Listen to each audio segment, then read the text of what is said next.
Welcome back to the party, everybody. How are we doing? I am your host, Lutch, aka the Indian Jesus, here to resurrect the second coming of common sense. How is everybody doing tonight? Quick shout out to the replay gang. If you missed this one, I am sorry. This was definitely one that you should have been live for. They're all ones you should have been live for, but a very special episode today. You are definitely going to enjoy it, but would have been much better if you were here live. So every Monday, Wednesday, Friday, 8 p.m. Eastern, and sometimes whenever I feel like it. So hit that subscribe button, ring the bell, change the notifications to all, and that way you will never miss a live party ever again.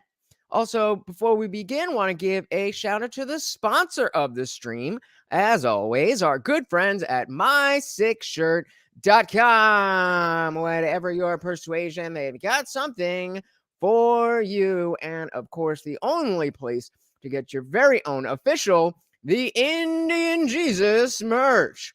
Only at MySickShirt.com. All right, we got Erica in the building already. What is going on? Glad to see you. Glad to see you.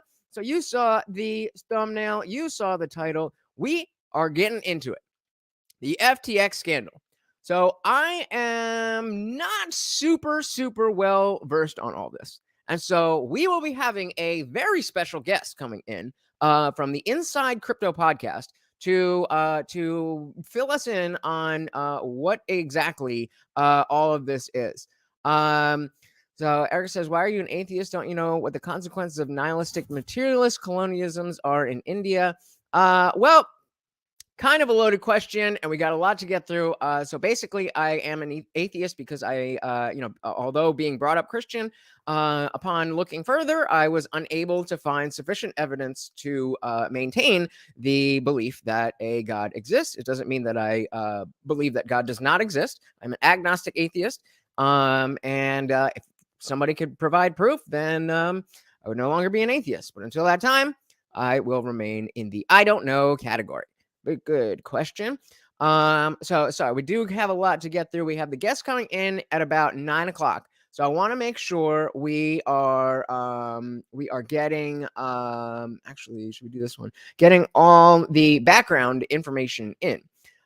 So if you haven't heard at all, then basically FTX is a cryptocurrency exchange where you can buy and sell different coins. And they had, many times over many years, including on videos that you can see on this channel. The FTX was an exchange where you could buy and sell different coins, and they had their own coin, and they were kind of just printing the coins and all that stuff. And it was a huge scandal. So this guy, Sam Bankman, is the founder, CEO, and he is a very corrupt dude, but he didn't present himself that way. So this is from Forbes from 6 months ago, only 6 months ago, and this is how our friend Sam Bankman-Fried was presented to the world. I'm Sam Bankman-Fried. I'm the CEO and co-founder of FTX. Brief backstory, I went to MIT, had a good time there, though I guess I learned that I didn't want to go into academia. Worked on Wall Street for about 3.5 years after that at Jane Street Capital. Really enjoyed it there. Got into crypto. As always, guys, if you cannot hear the video, I know sometimes StreamYard is not great with that. Please do let me know. In 2017, and started up FTX a year later. FTX is a global crypto exchange. It's one of the top 4 or so exchanges globally. Have been building that out for the last few years. I first started looking into crypto not because of anything to do with blockchain technology. And so if you're not familiar with cryptocurrency and how all that stuff works, we're, I'm going to go through some basics before we bring the guest on. But it's really just about this guy. This is the guy. And again, this is how he's being presented to the world. It just seemed like a good trading opportunity. That was sort of what my background was. And there are lots of signs that it was a space that had a ton of demand and a ton of excitement and interest and volume, but not very much liquidity. So already he's saying, most people in this space will be like, "Oh, I really believe in the project. I think it's going to change the world." If you've seen the HBO show Silicon Valley, they do a joke about every CEO of a tech company. He's like, "We're going to change the world through whatever it is." So he's saying right out front, despite what he's about to say, that to him this was an investment opportunity. And what that means is there's a pretty significant chance that customers are not getting great prices when they're trading, and that for that same reason, there's a potential lot of money to be made providing liquidity to those, being a market maker, doing arbitrage, and trying to sort of increase the efficiency and liquidity of crypto markets globally. That did turn out to be true. It did turn. Hey, we got Salty in the building. Never have to apologize for being late. Just glad you are here. So this is the guy, Sam Bankman-Fried from the FTX scandal. We are having a very special guest coming in, crypto expert, to talk to us about all of this at about 9 o'clock, 9 o'clock Eastern. So I want to get through some background information on all of this stuff so that by the time we're talking to the expert, we actually have some good questions to ask him. Because I don't know too much about this, but Sam Bankman-Fried of FTX, welcome, buddy. Out to be the Welcome. case that the space was desperately in need of more liquidity, especially in the early days. But it also quickly became clear that the space was in need of better infrastructure. When you think about the infrastructure in crypto, a lot of it is the exchanges. They combine a lot of different business models together, and really the exchanges are both sort of the back end technology. They're the risk engine. They're the customer facing piece. They're the compliance, the AML, KYC, all put together, and they weren't really living up to the task of servicing the space, especially as it grew. And it seemed like a really So actually, compelling I'm gonna opportunity skip to that try to part. jump in and build something better. Let's I think see. there are a few things that I learned and a few things that really surprised me. Obviously, there are a huge number of small things that I've learned over the course of my time in crypto. But when you sort of zoom out to the bigger picture, one thing that I definitely learned was how to manage a team and how to manage a company. I thought Yeah, how to manage your own bank account. I knew this going into the space. I thought when I started in crypto that I knew how to manage people and I knew how to grow a company. And the truth is that I knew how to manage a team when everyone was happy, and I knew how to grow a company when it was easy. And I was fairly good at that. I had experience, but I had no idea how to manage a team when there was stress, when people were unhappy with each other, when there was conflict. I So again, just showing a little bit of background. This guy is not, the best CEO ever to walk the earth. He, was a 29, or I think he said 2017. So he's like 30 now. So, do the math. He was like 25, and not really sure what he's getting into. So what I really want to show you is this chapter is called the altruism movement. in the end, my goal is to do as much good as I can for the world. In the end, my goal is to do as much good as I can for the world. Like, Remember I'm that. part of an effective altruism community. Basically, it's a group of people looking to try and figure out if you want to maximize the amount of good you do, maximize the positive impact that you can have on the world. What does that imply? What does that mean you should do with your life? And I think it sort of grew out of like, here's a group of charities, you're going to donate $100, which will save the most lives, right? Which saves the most lives per dollar donated. And it's centered on a bunch of really great developing world health charities, things like the Anti-Malaria Foundation, Systemiosis Control, and some direct transfer charities to really poor areas of the world. And So he's talking about, hey, I'm this guy who runs this big tech company. We're doing big things, but what really matters is the altruism movement. What are you doing with your life? What are you doing to improve the world? Give directly is one there, and GiveWell was sort of the pioneer of evaluating these charities, comparing them, and trying to figure out how you can save as many people with your money as you can. Since the effective altruism movement has broadened out to include a lot of different ways of trying to help the world, because obviously not everything is direct, and there are a lot of things that have broader but thinner impacts or harder to evaluate impacts. And that doesn't mean they don't matter. It doesn't mean they do matter either. It's just you need to analyze it one way or another. You're never going to be perfect. You're never going to know for sure, but you can try. You can try to figure out what the best causes are.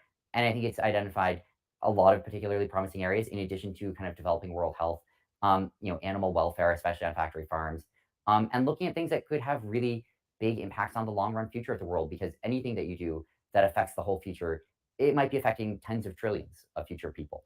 And he's not wrong about that. He's just full of shit, as we're about to see. Not supposed to curse in the first 20 minutes. But he's full of what do they say? Sugar, honey, iced tea. And again, being presented to the world as this young millennial CEO who's so much different than all the business world, and he's really looking to spending a lot of time not only donating to charity, but looking into where the money goes and what the charities do, and he's just a bang up, stand up guy. And what might that look like? I think amongst common causes, global warming is probably one that comes up as something that could really alter the course of the future. It might not be the easiest place to impact, though, just because a lot of people have already started to work on that. And so one place I think effective politicians have been looking is where are more neglected causes, where are areas that might have huge impact and on which really not enough is being done, not even close to enough. Those are, I think, some areas that are probably going to have pretty big impact, going forward. And frankly, I think that policy and politics do as well. So anyway. So when he says that, understand that this man donated $40 million to the Democratic Party to get Joe Biden elected. So we'll be able to ask him questions in panel time if we have time for that. Yeah, I don't know how much time he's going to have, but we're definitely going to. So like as we're talking, or from now, if you just put like Q, like a capital Q and a colon, I'll know it's a question for the guest, and I can put it in. I'll start it for later, and we'll definitely do a Q&A. So as we're watching this background stuff, as well as while the conversation is going, just put that little cue so it's so I know it's a question. Obviously I don't want to interrupt him talking, so I may not be able to get it right away, but definitely by the end of his time, we are going to definitely make some time for Q&A, whether it's about the FTX situation in general or just about anything crypto. Like, hey, should I mean, he's not going to give you any financial advice, but what's the difference between Bitcoin and Ethereum? Like, anything goes. So absolutely. I think as an what do I think about? I mean, I think it's mostly what I think about is what role should I be playing here? And I think the most impressive people I know, the people who I've the most respect for, and who are maybe doing the most good for the world are the people who are really taking charge of some of these initiatives to combat some of the biggest problems that we're facing as a society. But another way that one can have impact is. Hey, we got Sean McAway in the building. Welcome, buddy. Welcome. We are just getting a little bit of background info on who Sam Bankman-Fried is, and going to take a little look at what the news is reporting on the FTX situation before we bring in our guest and get the inside scoop. Welcome, by helping to fund some of these causes, and that's what I've been doing. So I got into finance in the first place to try and maximize the amount that I can donate to some of the most effective causes. Back to the donations. I'd certainly love to be spending more time thinking directly about what these projects can be working on. But right now there are a lot of really impressive people doing that. I wish there were way more. My main role right now is to do what I can to help support them financially or any other way that I can. My schedule is all over the place, and that's intentional. So then he's just talking about how busy he is, and then let's see what else we got here. That's by design, because that's how the world is, and it's important that I sort of keep in mind, and that we as a company keep in mind what the most important high-level goals are, although those themselves change. But it's just as important that we get the details right, and the details are constantly in flux. I don't have a lot of time for hobbies. I play some League of Legends quite badly. I watch way too much sports in the background. I like multitasking, and so I will often have something up in the background. And I play games. I play chess. I play chess variants with coworkers. Side note: I'm looking for somebody to help me learn chess in the Discord. Like, you can play Discord, or you can play chess in the Discord. I am looking for somebody to help me get better at chess. So if that's you, make sure you join the Discord. Link in the description. I play badminton. I think that's sort of most of them. But but I try and squeeze them in when I can, but in the end, work intervenes, and that's the way it is. Okay, I don't his think I give a legacy. shit about This is money. about his That's not legacy. what matters. Like, I think what matters is what impact I have on the world in the end, and Oof. really more than what impact everyone has on the world. It doesn't matter if I make the world better or if someone else does it. Better is better, and if I can do anything to help other people help the world, that's just as good. So it's obviously it's sort of part of me would love my legacy to be you know generically positive, but It's real. This did not age well, brother. um, uh, but I just don't think that's what matters. In the end, it's the mark that we actually leave on the world, not It's a mark that we actually leave on the world, the not mark we're perceived to leave on the world. not the mark we're perceived to leave on the world. So that is what this guy is. That's where this guy is coming from. So in his own mind. So let's fast forward. Again, that was 6 months ago. Let's fast forward and see what actually happened. If you're not familiar, Breaking Points is a great independent news show that they try to mimic the style and professionalism of legacy media, but they're YouTubers like any of the rest of us. If you're not familiar with Sagar and Jetty and Crystal Ball, or soon to be Crystal Kolinsky, maybe, I don't know. Check them out. And so this is their reporting on what happened. What are you looking at? Well, as many here know, I've been interested in Bitcoin and its promise here for many years. When I said shit. Me too. I first got into it, the promise of it really didn't have anything to do with making money. It was about censorship-free resistant money, about the verifiability of the blockchain, tales of circumventing government sanctions or hyperinflation. Somewhere along the way, though, it reached escape velocity in price, and then it actually became simple. It was all just about Guys, do me a favor and hit the. Oh, there's only everybody did. If you haven't, please hit the poll so that I know what other stuff we need to talk about before our guest comes in. getting rich. When people began to not just get rich, but get filthy rich, that's when institutional capital, Wall Street, and the two-bit players that we're about to mention became the real people in the driver's seat behind crypto.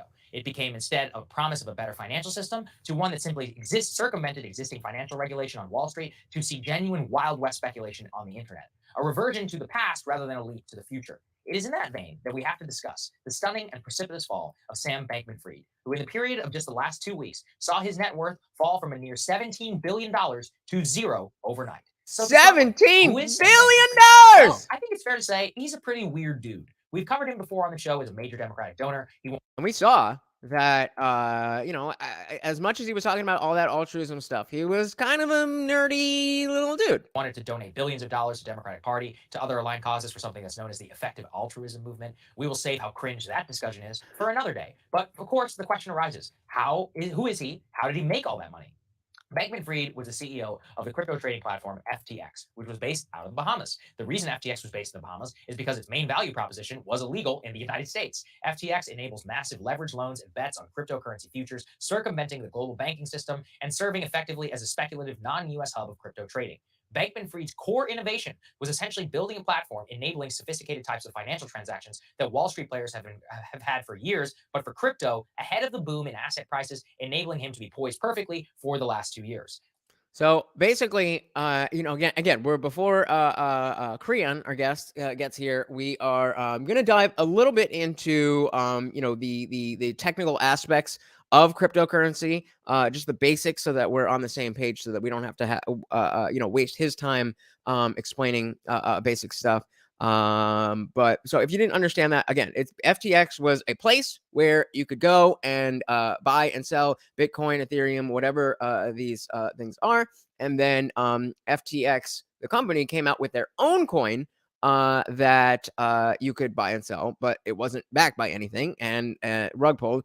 And dude apparently made 17 billion. What did they say? 17 million or $17 billion. The volume of trades on his platform ballooned over the last several years, surging his net worth into the tens of billions and turning him into some kind of effective altruist. But how does a multi-billion-dollar empire just crumble in just a week? So here's the story. November 2nd, CoinDesk, a crypto news platform, reported on a leaked document that one of Bankman-Fried's hedge funds, which is separate, had a large number of crypto tokens belonging to FTX on its balance sheet. That matters because Bankman-Fried's other firm, Alameda Research, was supposed to be a separate business. But in reality, it showed that one of Bankman-Fried's businesses rested nearly entirely on a coin that was invented by the FTX exchange, not by any real dollars or other assets. This set up the perfect opportunity for a company called Binance, which is an alternative large crypto trading platform who struck. So again, Binance is probably the biggest global exchange. And again, it's like an app or a website you go to, and that's where you can buy the cryptocurrency. They announced, based on the news, they would then sell many of the tokens they had held issued by FTX, which effectively triggered a collapse in the price. Now, the fall of the price of that token triggered a separate run. Traders on the actual FTX platform scrambling to withdraw their actual dollars and other assets. That run caused some nearly $6 billion in assets to be withdrawn from FTX in the span of just 72 hours, which of course triggered a cash crunch, as in FTX did not have enough cash to meet its outstanding obligations. At this point, SBF was screwed. He straight up didn't have the money, and he needed someone to bail him out. So he went to Binance and he begged for a bailout. So far, it's basically like the whole Bernie Madoff thing, except that because cryptocurrency is not regulated, you could just do that. I mean, there's hundreds and hundreds and hundreds of what they call shit coins, where we can, and maybe this is something you guys want to get into, but Bitcoin is kind of the king daddy of them all. That's the one where serious people believe that that's where the future is. And there's a couple of others that have use cases and so on. But as you go further down the list, things like Dogecoin and Shiba Inu, and those have some meme quality, which people like to cling on to. But about those because of the memification. There's not actually too much to it, except buying more to try to get the price up. And so if you are a company and you're a company that is an exchange, and then you say, okay, I'm gonna put out Lutch coins, and I can just sell you as many Lutch coins for real dollars as I want because I'm making them up, and then I can make it look like I'm selling a lot of product, whatever it is, because I'm bringing all this money in and I'm trading for these Lutch tokens. The problem is that if I'm not actually using that money appropriately, and I'm not actually building a company, then I'm just taking that money and putting it in my pocket and saying, screw you guys. That's pretty much what happened. November 8th, Binance announced that it would reach a deal to bail out and buy FTX, but caveated that they had the right to pull the deal at any time of their own choosing. And then, the very next day, when we're all dealing with the election results, there's even more stunning news. Binance says, actually, they're pulling out of the deal as a result of, quote, corporate due diligence, and hinted that there were, quote, reports of mishandled funds. That is what set the spark, with an apologetic thread from SBF on Twitter where he said, quote, I fucked up and should have done better, with the pledge that he would be trying to raise some nearly $9 billion to cover the remaining assets within FTX so that his customers could withdraw their funds. But of course, with all the news, and despite previous major Silicon Valley backing, nobody was willing to bail him out this time, which ended in an official Chapter 11 bankruptcy. There's even more questions. What happened to all the money? Reuters reports that SBF had transferred some nearly $10 billion of customer boats and hoes funds from FTX to his sister hedge fund, Alameda Research, and that a large portion of that has since disappeared. Anywhere between $1 to $2 billion in cash. SBF's defense of the $10 billion in transfer is he had confusing internal labeling on his cash and, quote, misread it. When asked about the missing money, he simply replied 3 question marks. Furthermore, what do you mean? There was $10 billion here. I don't know. It was gone when I got here. FTX's own legal team finds on the back end, SBF had implemented a, quote, backdoor into the bookkeeping system, which allowed him to execute commands altering the company's financial records without SBF meaning Sam Bankman-Fried, alerting other people, including external auditors. That is how he was able to internally transfer billions upon billions to his hedge fund, billions and billions, without anybody noticing. As for what next, who knows? Cointelegraph reports that SBF is, quote, under supervision by Bahamian authorities and that he is exploring going to Dubai, where there is no extradition treaty with the United States. The crypto industry has lost nearly $1 trillion. Get the hell out of Dodge! As a result of XTF collapse, and trust in the industry is at an all-time low, comparable nearly whoopsie to the Lehman Brothers collapse in the American financial system. I will end this monologue as I began it. When I first got interested in Bitcoin, it was the promise of something other than getting rich. Yep. Those that I met in the industry actually had a real passion for that. But just like with our original financial system, once speculation became involved, it became just like the Wall Street banks, but with looser regulation. I'm honestly not sure what the answer is. I know this. My friends who work in the industry have a lot of trust to gain back from the general public, who rightly are looking at this and they say, this sounds crazy. That's where we're at right now, Crystal. I mean, it's, we've talked about Bitcoin and promise and all. Hey guys, ready? So that's basically what we're working with. So based on the poll, you guys saying that you understand crypto, but you don't have any. And there was only a couple of you. So what I am going to do is something that I'm very glad that I have already set up. I have a playlist on this channel that is public to anybody, and it is called Crypto for Noobs. Crypto for Noobs. And when I first started looking into cryptocurrency in general, I had no idea about anything. And you can hear my whole story. Actually, Crian, our guest, I went on his podcast, the Inside Crypto podcast, and kind of told my story. But I was talking exactly about this playlist. So it just so happened that in I think it was 2020, late 2020, maybe 2021. When I was getting into this stuff, and somebody had first told me, I knew about cryptocurrency, but I didn't. It was just kind of a thing that people do, and you'd see on Facebook or Twitter, like, oh yeah, Bitcoin Doge is going, and then it would kind of fade and whatever. It wasn't until somebody explained to me, like, I knew what inflation was, but I never thought about the concept of, if you have money and you're using US dollars and they're sitting in a savings account, it doesn't really matter if you're getting 0.3% interest on that, because the value of the dollars are going down. So by just holding on to a dollar bill, you are losing buying power. If you had a dollar bill in 1950, you could buy a whole meal. But by holding on to that dollar bill, now in 2022, I mean, you get the dollar menu, but you still need to pay tax for fast food. So understanding that concept, and this is when I was first starting to actually make money, where I had, I wasn't just living paycheck to paycheck. So I had some savings, and I'm like, okay, what do I do with this? And I actually was going to look into either it was either cryptocurrency or sports betting. And as a former addict, I'm very glad that I went down the road of cryptocurrency. But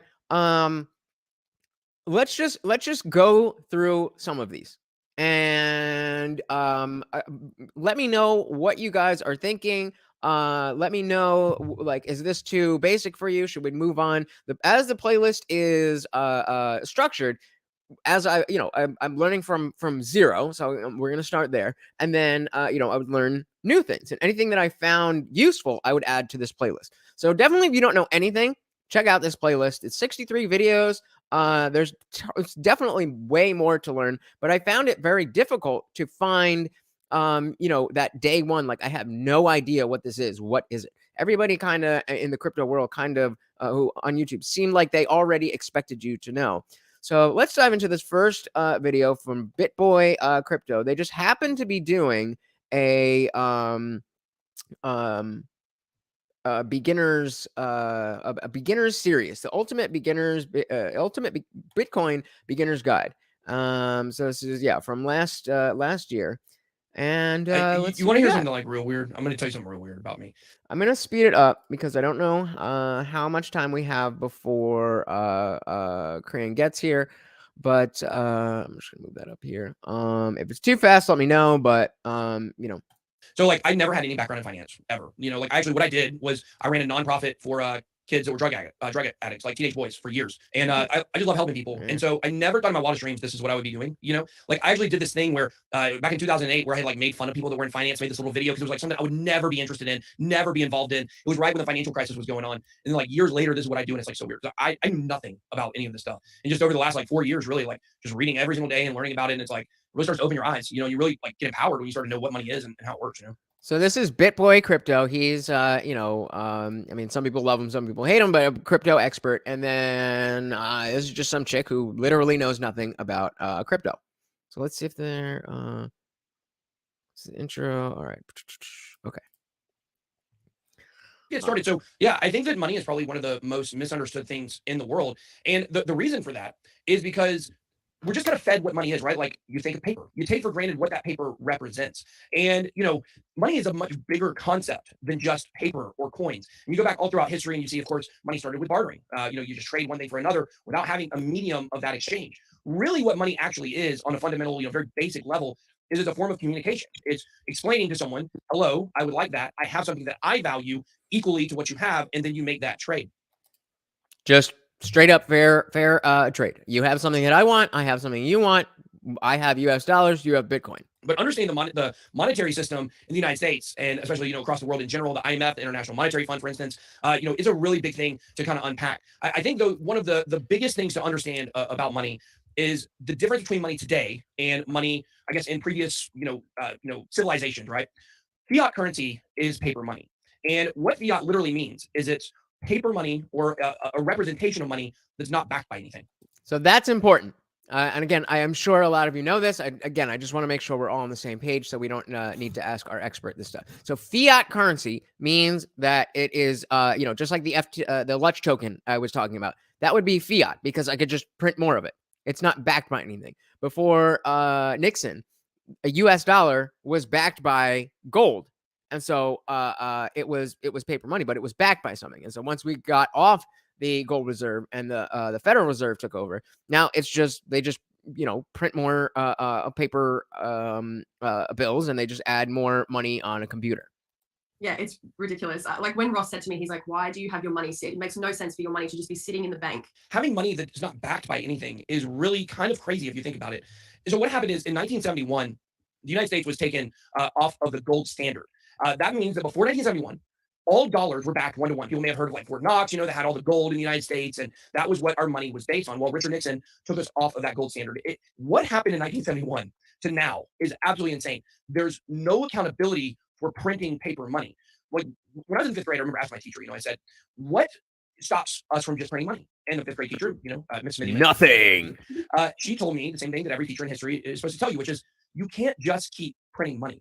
And yet they do, right? I mean, all around the world with the pandemic, stimulus money. Remember, this is before, this was right as that stimulus printing was happening. So the amount of money that was in circulation when this video was made versus now, there's way, it's not even 100% increase. It's more than that.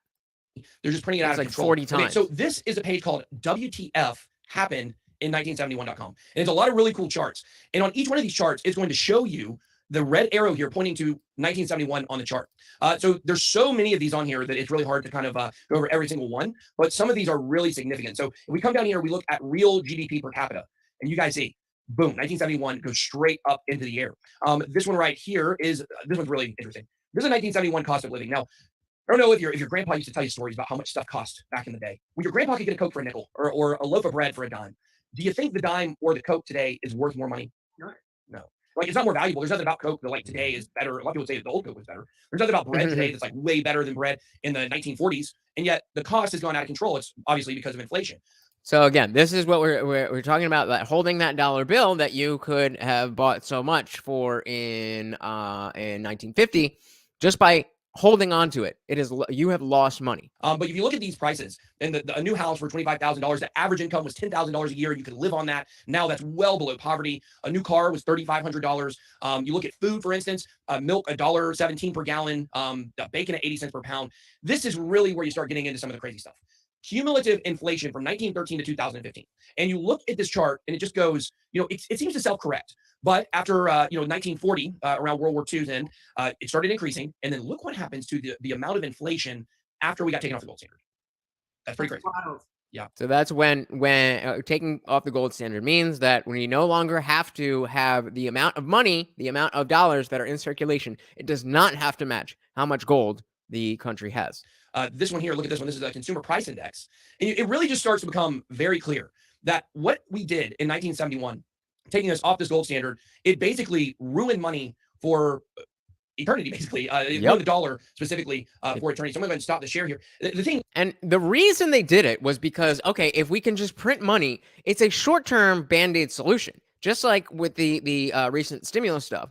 It was a short-term solution, and it helps in the short term. And the idea usually is, okay, well, we'll just do this now to fix what we have. And then, once we get past whatever it is, okay, we'll figure out how to deal with the fallout. Is when governments have the ability to print money, they're going to just continue to print the money. It's never going to stop. Money machine go brrr. Because there's nothing keeping them, there's nothing keeping them from doing it. And we've seen the amount of dollars just go absolutely parabolic. 30% of all dollars in the world, of US dollars that float around the world, they were printed in the last 1 year.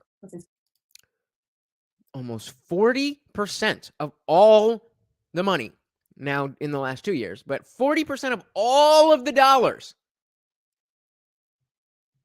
in 1 year. That's, I mean, you guys know math. That's almost half of all the money was just made up in the last 2 years. Yeah, it really is. And, so when it comes to what, and so, to put to tie a bow on that is that is why people are looking to put their wealth in other assets. And, really rich people will buy art and other things that will increase in value over time. And cryptocurrency is a way for us lowly folk to kind of do the same thing as they get into. Crypto is and what Bitcoin is. It offers something different in history. You look at the Romans and you look at the Greeks, and you'll see that they did the same thing that we're doing. And now, Europe has just came out and said they're going to go print money out of control. Like if you were in debt, if you had a really big debt, let's say you were big, you had student loan debt, you had a big car payment, you had a really high mortgage or a really high rent payment.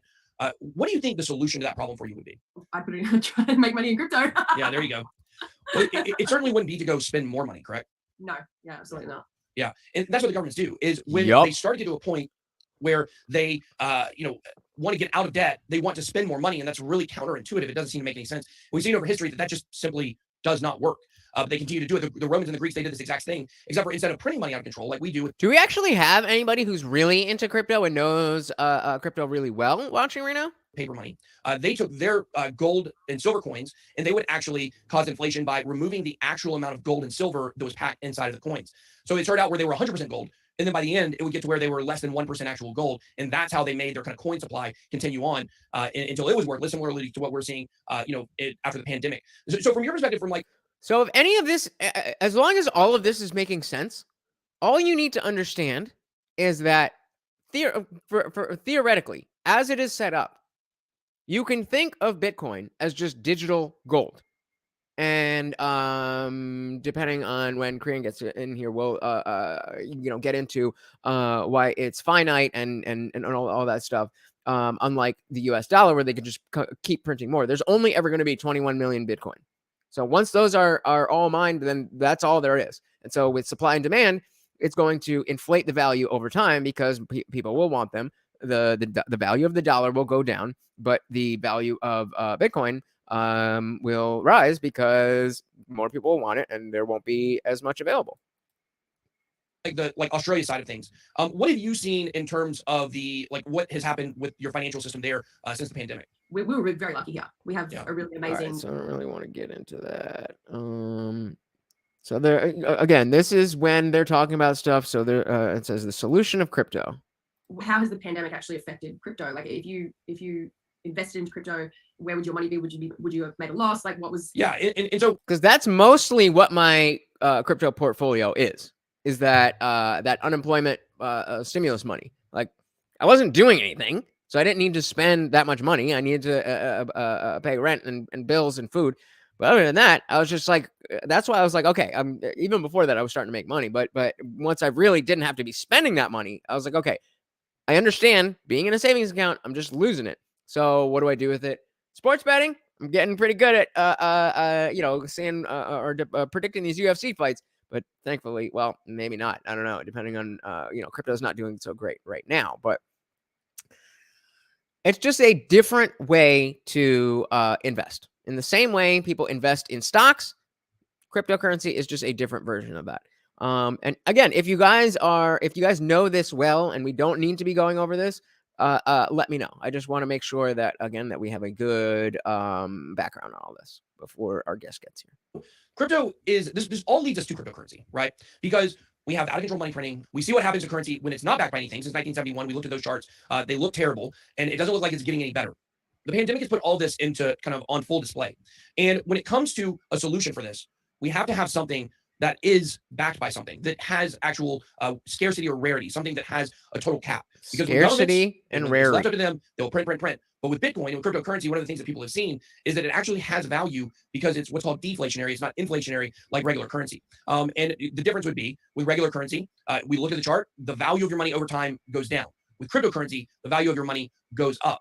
And there's actually a Twitter account that is shows how much money you would make if you had put your stimulus money into Bitcoin. Because I mean, at the time, I think Bitcoin was around $6,000. It went all the way up to $60,000, maybe about 10 times, so about 1,000% gains. It sounds like a better use of your money than keeping it in dollars. Let's see where it is right now. Yeah, absolutely. Yeah. How can the states just keep printing money, and what does that mean for my dollar that's in the bank? Like if I've got 10 grand in the bank or $1,000 in the bank, if they pump out $1 trillion tomorrow, what is that actually doing to my money in my account? Really, the people that are getting hurt the most, I don't feel like understand what's actually happening. But the people that need it the most, they're going to go out and spend it immediately. They're going to get the $1,400. I saw it TikTok the other day. So just for reference, it was we got Bitcoin peaked at about 60K in that following summer, and now it is sitting at $16,000. So we're in what they call a bear market, but hold on, hodl. And it was kind of a joke, right? Where the girl said she needed her stimulus check to go get some crab legs. And, like, pretty much shit, me too. So I get it, but this is not the kind of money you want to go and make a purchase of something that you don't need, especially if there are bills that you have to pay or whatever. People get excited about that $1,400. For some people in the United States, for a lot of people in the United States, a $1,400 check is a big deal. And so when they see that much money hitting at one time, they may only get $300 or $400 a week at their job. So $1,400 can be like a whole month for them. And so they see that check and they look at the money and they're like, oh, that's good. I can go get something with that money. People that hold dollars, if you hold dollars, you're getting punished for holding those dollars. The people that are winning right now, they're holding assets. They're holding assets like cryptocurrency. This is exactly what I was just saying. If your money is sitting in a savings account, it is losing value. That's being offset by the interest that you're gaining, but it's not the same. You're losing buying power. The number of dollars is going to stay the same. But if you think about it in terms of, okay, let's just make it simple. Let's say I make $1,000 for 1 week. I make $1,000. I work 40 hours. So with that $1,000, 2 years ago, you could buy let's say a used car with 6 months of 6 months of work. Now, because of all this inflation, among other things, that has driven the price of cars up.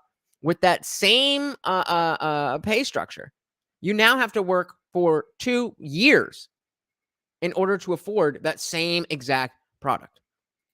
That's what separates Bitcoin from a lot of other, things. Is Bitcoin is an asset, but it's also property. You own that Bitcoin when you buy it, unless you buy it. There are places you can buy it where, like Robinhood app here in America, where you don't actually own it. You can't withdraw it. But for most places you're going to buy Bitcoin, you're going to own that asset. So by simply taking your stimulus check and putting that money into an asset instead of holding it in cash, you're going to end up much better off. Your money is getting more worthless over time, and assets are going up in value. Mm-hmm. But the people that can afford assets generally are the people that don't need the stimulus checks. So it's kind of like a circle of punishment where the people that are the lower, economic class in America or across the world, they get punished by the money printing. But the people that already have the money, they're buying assets and they're protecting themselves when the economy does crash. And so, if you just think of supply and demand, right? Supply and demand is the most basic rule of economics. If there's not very much of something and a lot of people want it, it's going to be very valuable. If there's too much of something and people don't want it, it's not going to be valuable. And so when you're looking at assets, they're more on that side of things that are going to be valuable, while dollars, they're making more all the time, meaning that there's going to be a higher supply of it, but the demand doesn't really change for dollars.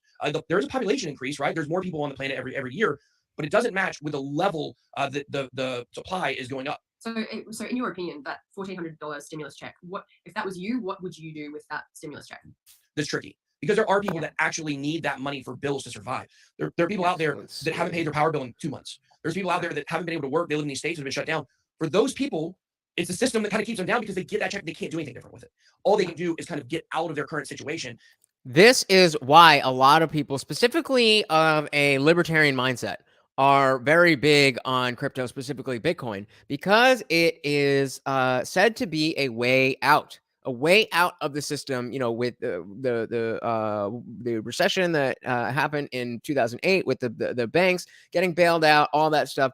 We realize that they are not getting punished for just printing money as they see fit, even though it is devaluing our work, not just our money. It is devaluing what you go to a job and you work your ass off. They are devaluing that. And so a hedge against that is to take the US dollars that you get from that and turn it into something that is not going to become useless in a matter of time. How much? We don't know, but eventually. And that's where they never can feel like they can breathe. But for people who don't have to immediately spend that stimulus check, it's going to be way better for you to take that money and to put it into Bitcoin or put it into another top cryptocurrency, not a super speculative one. I would even say it's better to put that money into gold or into the stock market than to keep it in cash. And I can only tell people what I tell my family. So if we go back to, I would say, I think it was over the summer, I was having some conversations with my own family, like my grandparents and my uncle and my dad, and we were talking about the economy, and they said, well, what should we do? And they weren't all in on cryptocurrency yet. Okay, they all are now. Okay, but they weren't. This is a good point. The reason that I saved this video to start off the playlist is what he's about to go into here. Currency. I told my own family, my own flesh and blood. I told them, get out of cash. Anything you can do to get out of cash. So if you want to buy gold with it or stocks, I understand that. I would argue that definitely Bitcoin is, the best proposition though. Yeah, absolutely. And in saying that, I mean, it's so easy to just say Bitcoin or whatever, but what are the kinds of platforms that you would actually suggest to people who have no idea what they're doing to get on and to buy those assets? For Bitcoin, there are a lot of different exchanges that you can use to buy it. The best places in the United States, at least, to buy it is Coinbase, Binance.us, and then also a CashApp is a really good way. I thought he was going to go into it. Let's skip ahead. Maybe he gets to it. And just talking about how he got his family into it, because I did the same thing with my dad. And it's just great seeing those dollars go up on your wallet. Yeah. So what was that kind of like when the first time that you bought Bitcoin and you watched the prices? Like, what was kind of the? Let me back up a little. I think he may be talking about it. That gets into the argument of where you can't withdraw your money. You want to be able to withdraw your Bitcoin because once again, it's all about ownership. You're going to own this Bitcoin, and you want to be able to pull it out in case, like, what if the economy crashes, right? If you're still relying on something where you don't own it and you're only making money in US dollars based upon the price going up or down, which is what it is on PayPal, then you're really not in a better situation. You're still dependent upon the dollars. What about in Australia? What is the top app that you guys use there to buy cryptocurrency? We use CoinSpot, and I didn't find out about CoinSpot. My partner Ross did. He was like doing all of his research and found the best couple of little spots to little apps to buy safely as well. Because I feel like it's money. Like people are so concerned. They're like, what if I put my money into this app and it just all goes? It's like there's so many pros and cons to doing it online, and once it's gone, it's gone. But it's like we use Coin. I find CoinSpot very, very easy to understand, and it's just great seeing those dollars go up on your wallet. Yeah. So what was that kind of like when the first time that you bought Bitcoin and you watched the prices? Like, what was kind of the? Didn't get anything out of that. It just really, once I started to grasp it a little bit more, like it makes no sense to me now to just have money sitting in my bank account. Exactly. That's exactly what happened to me. For someone that I never really grew up with any sort of massive amount of financial understanding. Like we don't really get it in school. I didn't really learn it from my parents. So to start learning all of this and sort of how it works is. Side note, that is a big thing, especially coming from a family who had, reason to be concerned about what to do with money and all of that. I really do wish that, my parents were a little bit better with educating me on that. And if they did, I may have been a lot richer than I am today, just based on crypto. It can feel very overwhelming at times, and it's just like, what do you believe, or what apps do you use, or whatever. But the more and more I sort of like grasp an understanding of it, it just makes so much sense to have the assets and not the cash. Yeah, and I think that's a really good point that you make about once you get it in, you watch it, and you're like looking at your money in the bank, you're like, You know, I would say it's a Trojan horse. I love talking about this. Like, I got a lot of my family into cryptocurrency by just giving them free crypto. And I said, look, There we go. This is download what I this was app, trying to talk you about. know, take this crypto, and it never fails. Within a week, they're calling me like, hey, about this. Because so many people, like, they don't understand Bitcoin. In the next episode, we're going to talk a lot about Bitcoin specifically, what makes it unique, what makes it special, you know, why it's a total counter to our current financial system. But what happens is you give it to them, they don't understand it, but they see the money, they see the fluctuations, and they start to get a little interested, and then they start wrapping their heads around. I'm sure you've encountered people that you talked to before because you're excited about, you know, this new world of Bitcoin cryptocurrency, and they didn't really seem to get it. Have you gone through that? Yeah, absolutely. I mean, I was that person when Ross started talking about Bitcoin. I was like, is that even real? Like, is that still a thing? Like, I really thought it was just some weird scam. That's what I thought it was. And then, you know, Ross started Samesies. talking to me about it and giving me an understanding. And it's just crazy. Like, it's not fake money. It's not as much as what people might think it is. And I know that it is overwhelming. There's so much to learn, and it's people putting their money out of their accounts, which that's all they've known their entire lives. Is, you know, you keep your money in your account safe, like you don't send it anywhere, you don't buy into these, you know, fake, you know, crypto things. And but I mean, it's so interesting once you start learning about it, because I was originally thinking that, you know, I was like, this isn't real. It's not a real thing. It's frustrating. It's frustrating when you talk to somebody that just doesn't seem to get it. Never talk to anyone who truly understood Bitcoin that wasn't interested in it. Yeah, Same. And that is why this playlist exists. Again, I very much, even if you are decently familiar with crypto, but you're not an expert, I find it, again, the reason I made this playlist was because it's not that there's not good information out there. It's the entry level. If you know nothing, it was really hard to find, you know, just find the basics. So this playlist is a very good way to wet your beak, so to speak. absolutely. And I think like it's really easy to just people, they like what's comfortable, you know, and when they start to get outside of that comfort zone, you know, it doesn't feel good, and you start realizing like, oh, maybe I've been wrong about a lot of stuff for a long time. And I know I've encountered a lot of people, and one thing to me that's always really interesting is, I mean, I've talked people's heads off, you know, for years about this stuff. You know, first back in 2012, I, you know, told people how excited I was and I made some money off of it, and then I got all involved in cryptocurrency and started doing this as a full-time job. You know, in early 2018, you know, I still was just telling everybody about it. I was so excited, and I was just always crushed when people didn't want to hear more about it. But the more that time goes on, the more I just get it. Like, some people just aren't interested. And so a good way to not get frustrated with people is just send them some free crypto. It doesn't have to be much. I just send them $10 or $20 sometimes, you know, and that's enough to get them interested. I think sometimes people just hear like other people talking about it and how much money they're making, and that's originally how they get interested in finding out more about it. So for all the skeptics out there who actually think, you know, it's a bubble, like it's about to, you know, you can't just have all of this money in crypto, it's going to explode. Like, what's going to happen? How is it just keep on going up? Like, how is it going to change, you know? Well, now, like we've said, it was at $60,000 and it is now at $16,000. But again, the idea is that people believe in the technology, people believe in the project, and it is a long-term thing. This is something that is meant to play out over a decade or longer. And people get into trouble because they use cryptocurrency as a casino. And you know, while there's the top coins that have shown use cases, that have shown, you know, a reason to invest, there's a lot other again, shit coins that just aren't. And you definitely can get rich if you can time the market. But if you can time the market with any regularity, then you're some kind of psychic. You know, time in the market beats timing the market. Yeah, I mean, a lot of people believe cryptocurrency is a bubble and Bitcoin is a bubble. And I will say this: back in 2017, everybody was making comparisons to what is called tulip mania, right? It's the original bubble that occurred over tulip flowers.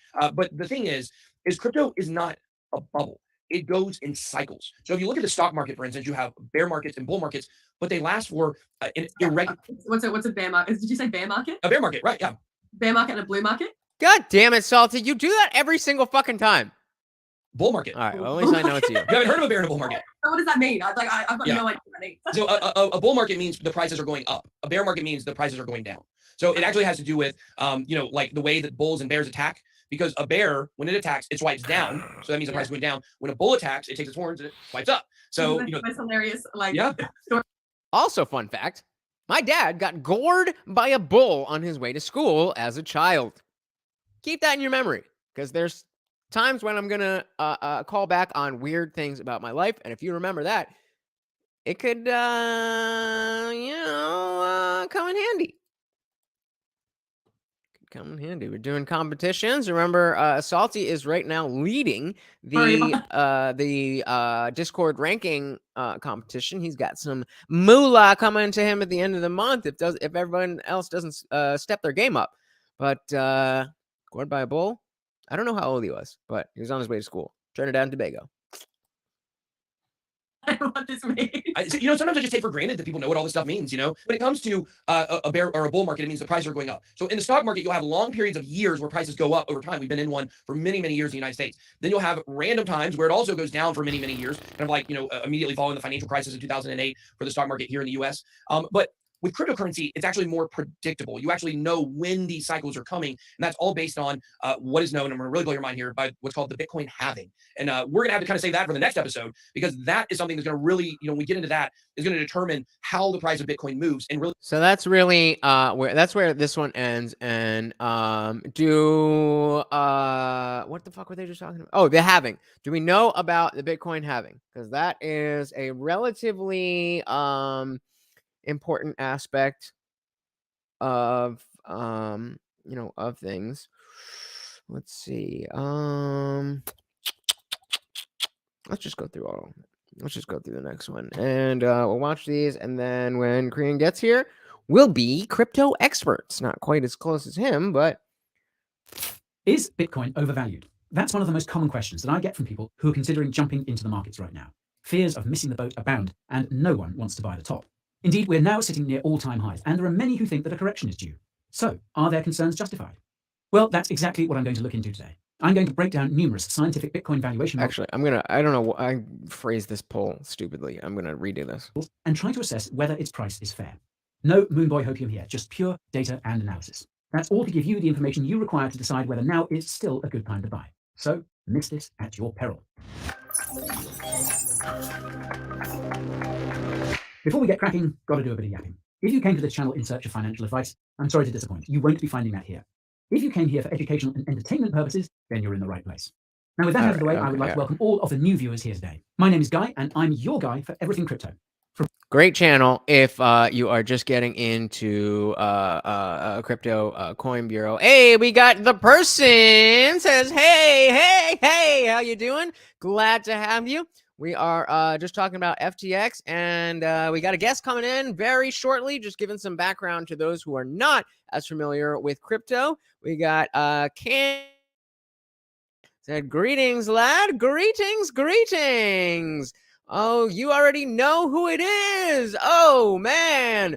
And unfortunately, the person says, you are impersonating Jesus Christ. That is a sin in my religion. Greetings from Sweden. Good stream. I understand that. However, it is my mission to resurrect the second coming of common sense.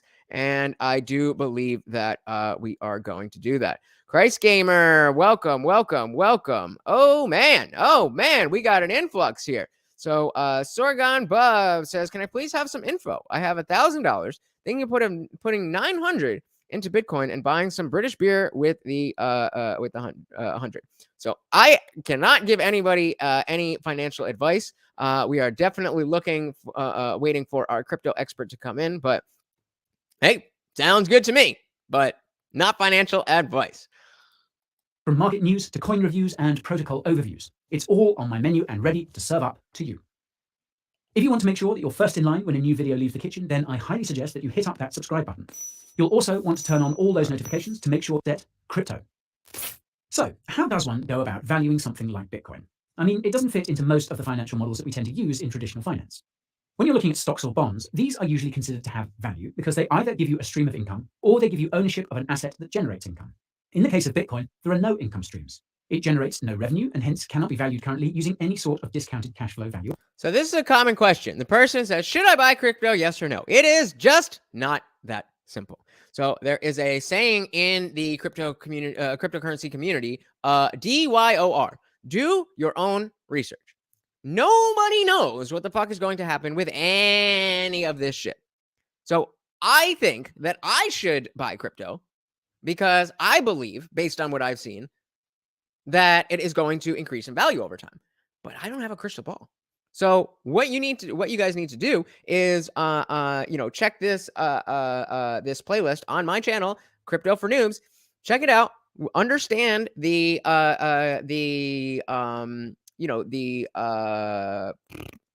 understand the technology behind it, and then you'll know very clearly, is this something that I like, or is this something that I don't like? Valuation. Moreover, unlike raw commodities, there's no end use case for Bitcoin.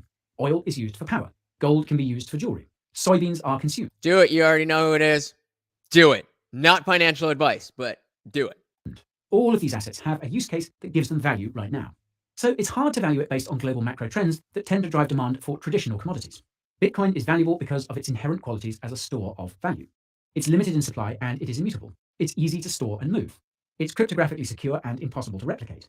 But Never heard of bean coins. being able to place a value on any of these factors is not so straightforward. Indeed, this is perhaps why some no-coiners struggle to wrap their heads around Bitcoin's current price levels. So when it comes to valuing Bitcoin, we have to use bespoke models that take into account historical prices. So this is actually a good point. So there's this beans coin. I've never heard of it. These small coins that people are talking about, again, there's millions of them. Maybe not millions, but there's hundreds and thousands of them. And so if you get in early with whether it's crypto or a stock market or a company itself, when you get in on the ground floor, the potential is limitless. But the problem is, again, we don't know what's going to happen. Werewolf Gaming is shouting me out. I don't know who that is, but shout out to Werewolf Gaming. Probably because I am fucking awesome. Yeah, never heard of bean coins. Yeah, I don't know. Cam, I don't know. You may be right about that. Maybe getting trolled. Network effects, scarcity, supply, and demand. Some of these valuation models incorporate a number of these factors in order to come to the best estimate of the fundamental price of Bitcoin. I'm going to break down each and every one of these valuation models. Well, Werewolf Gaming 128. Thank you very much for bringing people here. I hope you guys really enjoy what we're doing here. Again, I have a guest coming in very shortly, a crypto expert, to talk about specifically the FTX scandal and all that's going on. Oh, and just in the nick of time, who do we have here? Our guest, Crian Padayachee. Welcome. How are you doing, sir? I am doing surprisingly good. I was just battling with StreamYard for a bit. I'm like, oh man, I wanted to put a nice virtual background, but for some reason it wasn't working for me. So I'm like, okay, you guys get to look into the void that is behind me. Oh, I like it. So, so far we've basically just been talking about the basics of what what cryptocurrency is, and the basics of who Sam is, and all of that stuff. So, to start off, why don't you just give your basic understanding of the 30,000 feet, the bird's eye view? What the hell happened with FTX? Okay, so the bird's eye view is basically everyone assumed that, okay, here's this wonderful company. They're sponsoring sports stadiums. They, doing deals with Tom Brady and other people. And okay, they're doing well. They're making money. But in actuality, the worst part about FTX is that on the front end, the auditors and stuff, they're checking, okay, this looks good, just like going back, if you're a bit older like I am, going back to the Enron days, going back to the Bernie Madoff days, these books look good, they make sense, nothing's wrong here. And then the revelation was SBF had built a backdoor into the systems of FTX, and they were just giving money to Alameda Research, which is the other company he founded, and that is basically what happened. There are a lot of contributing factors, but basically poor money management, no controls, no compliance at all, operating in an unregulated sector in like an even more unregulated way than anything else. Well, that's definitely something that I wanted to ask about. I don't know if that's a good starting point, but let's back up. What is your opinion on before all this came out? What was your opinion on FTX in general? I think like most people in the crypto space were like, okay, FTX is cool. They seem to be doing the right thing. I remember when I first got into crypto, FTX was a place that was suggested to me for stablecoin yields, right? So I like the message Cam said, pray for Bitcoin to stop going down every day. It was a great place for stablecoin yields. You put your Tether in there, you put your USDC in there. I remember at one point, this would have been in 2020, you're getting 7.2% interest, right, per year on your stablecoins, right? And that's pretty good. And so, I remember as well, FTX is, I think, number 2 in the world as far as trading volume before everything went down. Binance, of course, being number 1. I think Coinbase was number 3. Right. So these are, again, just for all the people who don't fully understand. We got a good chance to get some background. But these are all just different alternatives. So you could go to Coinbase, which is where I get my stuff. There's a Binance, which is the biggest one, and then FTX was right in that space. Yep. So just summarizing my answer, like almost everybody in the space is like, okay, this seems cool. And maybe towards 2022, people are like, SBF is a bit weird. He's meeting with regulators. He's doing something, and people in crypto are very much against regulation. So that's when things started getting hinky. And then, a week ago, we know what happened. So, yes, kind of, but also not really. So, as I understand it, it was a typical rug pull, and they FTX was creating their own coins and selling them without backing. And then what I'm not really clear on is the how Sam Bankman-Fried was able to continue getting investments. So you were talking about how the books look good.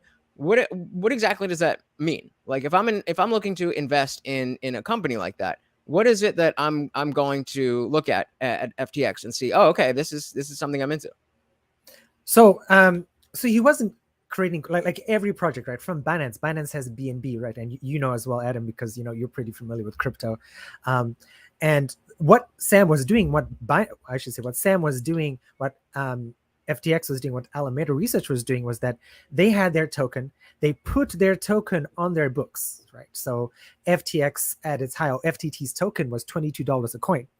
So when they had X amount of millions of coins, and they're like, okay, this is the assets we have. And actually, and going back to what you said, which is still kind of true, is that this was the actual assets had no backing, but the banks or investors looked at this like, okay, here's this guy. I did an interview with somebody else the other day, and he said it was like, it's social something with the other, was a social belief. And then people are like, okay, this guy's connected to Anthony Scaramucci. He's connected to this guy. Okay, I'm looking at the books. On the surface, they look good. So therefore, they must be good, right? And that's literally how I was able to attract investors, was like, I can't. Adam knows I live in Taiwan, despite being born in South Africa and living in the US for a bit. I speak Chinese most of the time here, so my English is not where it used to be. Oh, really? Yeah. I remember that from our last conversation. Yeah. So, but yeah, it's basically this sort of spider's web of connections of people like, okay, Anthony trusts him, Kevin O'Leary trusts him, blah, blah, blah, trust him. Therefore, I must trust him. Therefore, I'm going to put my money inside. I just saw the news, like there was another Multi-Coin Capital, one of the investors of FTX. They owed $863 million as of a few hours ago on Twitter. It's just some incredible money. And their Multi-Coin Capital sounds like they're a coin company or a crypto company. They are not. They are a traditional investment company. And yeah, whoever invested in them, they're in trouble because they're out almost $1 billion. Interesting. So you mentioned moving out to Taiwan. Before we go any further, I think that is a very interesting part of your story. What brought you out there? What are you doing out there, and what keeps you living out there? Sure. So I was living in South Korea at the time. Before that, I guess we go back to 2008. Everyone knows the 2008 financial crisis, right? Yeah. I had just finished my master's degree. I was living with my folks in Ireland. I'm not Irish. My parents are dual Irish and South African. And then they were like, okay, you have a choice. Go back to South Africa or do something else. And I'm like, I'm definitely doing something else. I do not want to go back to South Africa. So my best friend living in Massachusetts was Korean. And he was like, oh, you should try to go teach English in South Korea. And I did. I'm like, oh, this is pretty awesome. And I was living in South Korea for a year. And then one of my master's classmates was like, hey, you should come to Taiwan to check out Chinese New Year. And I did. I'm like, oh, this is pretty cool. It's pretty nice. The food variety was definitely a lot more than South Korea at that time. And I'm like, okay, let's come. So I would just move after my contract was over. I moved to Taiwan. I did the same thing for about 10 years or so. Then moved to public relations. And then I think about a year ago, I switched to working for a crypto company. And here I am now. Great story. Great story. I mean, that's, doing what you want to do. That's my driving goal. So many people are focused, especially in this space or the investment space in general, in making money. But I'm with you. Make yourself happy. Exactly. So we got a question here from Salty Plays. It says, even though you can't really predict the future of crypto, do you think it has potential as a future currency that can be more common in a sense that your opinion doesn't that your future currency that can be more common in a sense that your opinion doesn't have to have that potential? Does it have? I kind of get the gist of the question. If you do, go for it. I don't really know what this means. Sorry, Salty. Hey, Salty. Thanks for the question. I think it does have a potential, and I remember Adam, if he still has the episode where he was on my show way back in the day, like Adam talks about the potential really well. You guys should go back and listen to his episode. And I like a lot of this stuff, despite we may disagree politically when it comes to crypto. Adam and I are pretty much on the same page. Yes, Bitcoin has potential. I think it's just going to be that thing that you keep as digital gold. It's implemented, I believe, for sure in El Salvador, in the Democratic Republic of the Congo, probably in Brazil, probably in a few other places in the future. That's going to be your savings, like buying actual gold and storing it in your house, except it's going to be in your hardware wallet, right? When it comes to other currencies, like Ethereum, people are like, okay, we're going to use Ethereum to buy stuff. No, we're not. We're not going to use Cardano to buy stuff. These are all programmable layers, right? I think in the future, all different coins for those. Yes. Like when I go visit Adam in the States, right, or Adam comes to Taiwan, he'll just bring his wallet full of USDC or USDT, and he'll come and spend it out here. No need to convert currency. No need to pay those companies that convert your money in the airport or go to the bank or anything like that. And they take a pretty penny. They take a pretty penny just to trade you your own money back to you. And that is the potential, right? And even earning good yields on those coins, because these coins exist digitally. You're not paying banks for air conditioning and employee salaries and health insurance and all that sort of stuff. So you can get better yields on that. And I think that is the future. It still has a way to go because of different regulations, because of technology, because of hacking and security and stuff.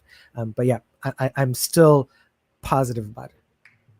And I agree. And the fact that you know a lot more about it and they're saying the same makes me like, all right, maybe the prices aren't great now, but long term. And so, speaking of regulation, I again, I don't know too much about the situation, but I have tried to learn as much as I can. And maybe somewhat conspiratorial, but somebody I was listening to brought up the notion, because as we know, Sam Bankman-Fried, or SBF as he's becoming known as, donated $40 million to the Democratic Party of the United States and to help Joe Biden get elected. With that going on, the conspiracy is that you wouldn't do this unless you are trying to bring regulation to the space. And if that's the case, and you run one of the top 3 exchanges, then you would be the official exchange that's stamped approved by the government. Does that have any legs to it? What do you think about that? I mean, I think that's definitely a possibility. If you were approved by the government, right? There's so many different levels of approval. Like I remember Binance getting this sort of certification, and that's just a certification. It's not being saying, okay, you are now regulated by the SEC in the US or the CFTC in the US. Again, if they're non-American users, you have the equivalent in your country of these organizations.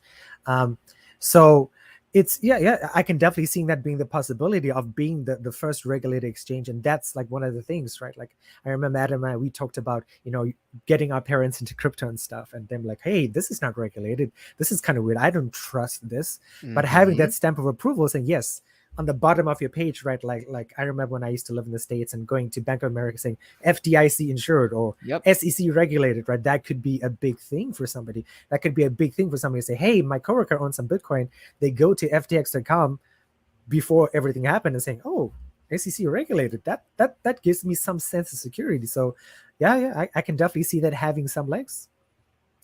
Interesting. So and I mean, right. As a libertarian, the word regulation is kind of a dirty word to me.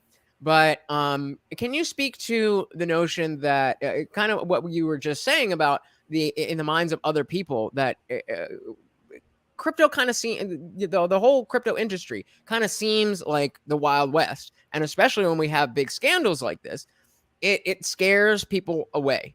And so, what, in your opinion, what has been the overall impact on the view of people who don't really know about crypto because they're hearing yet another scandal? Because they don't hear about this coin doing well, they don't hear about that. But when a scandal comes out, everybody hears about it, and so this goes into what's called the representative heuristic, that all they ever hear about crypto is bad stuff. How big of an impact do you think this is going to be on the whole crypto world? So like I tweeted about this, I think when everything happened, and again, like let me remind you, your viewers and listeners, right? Like nothing I say is financial advice.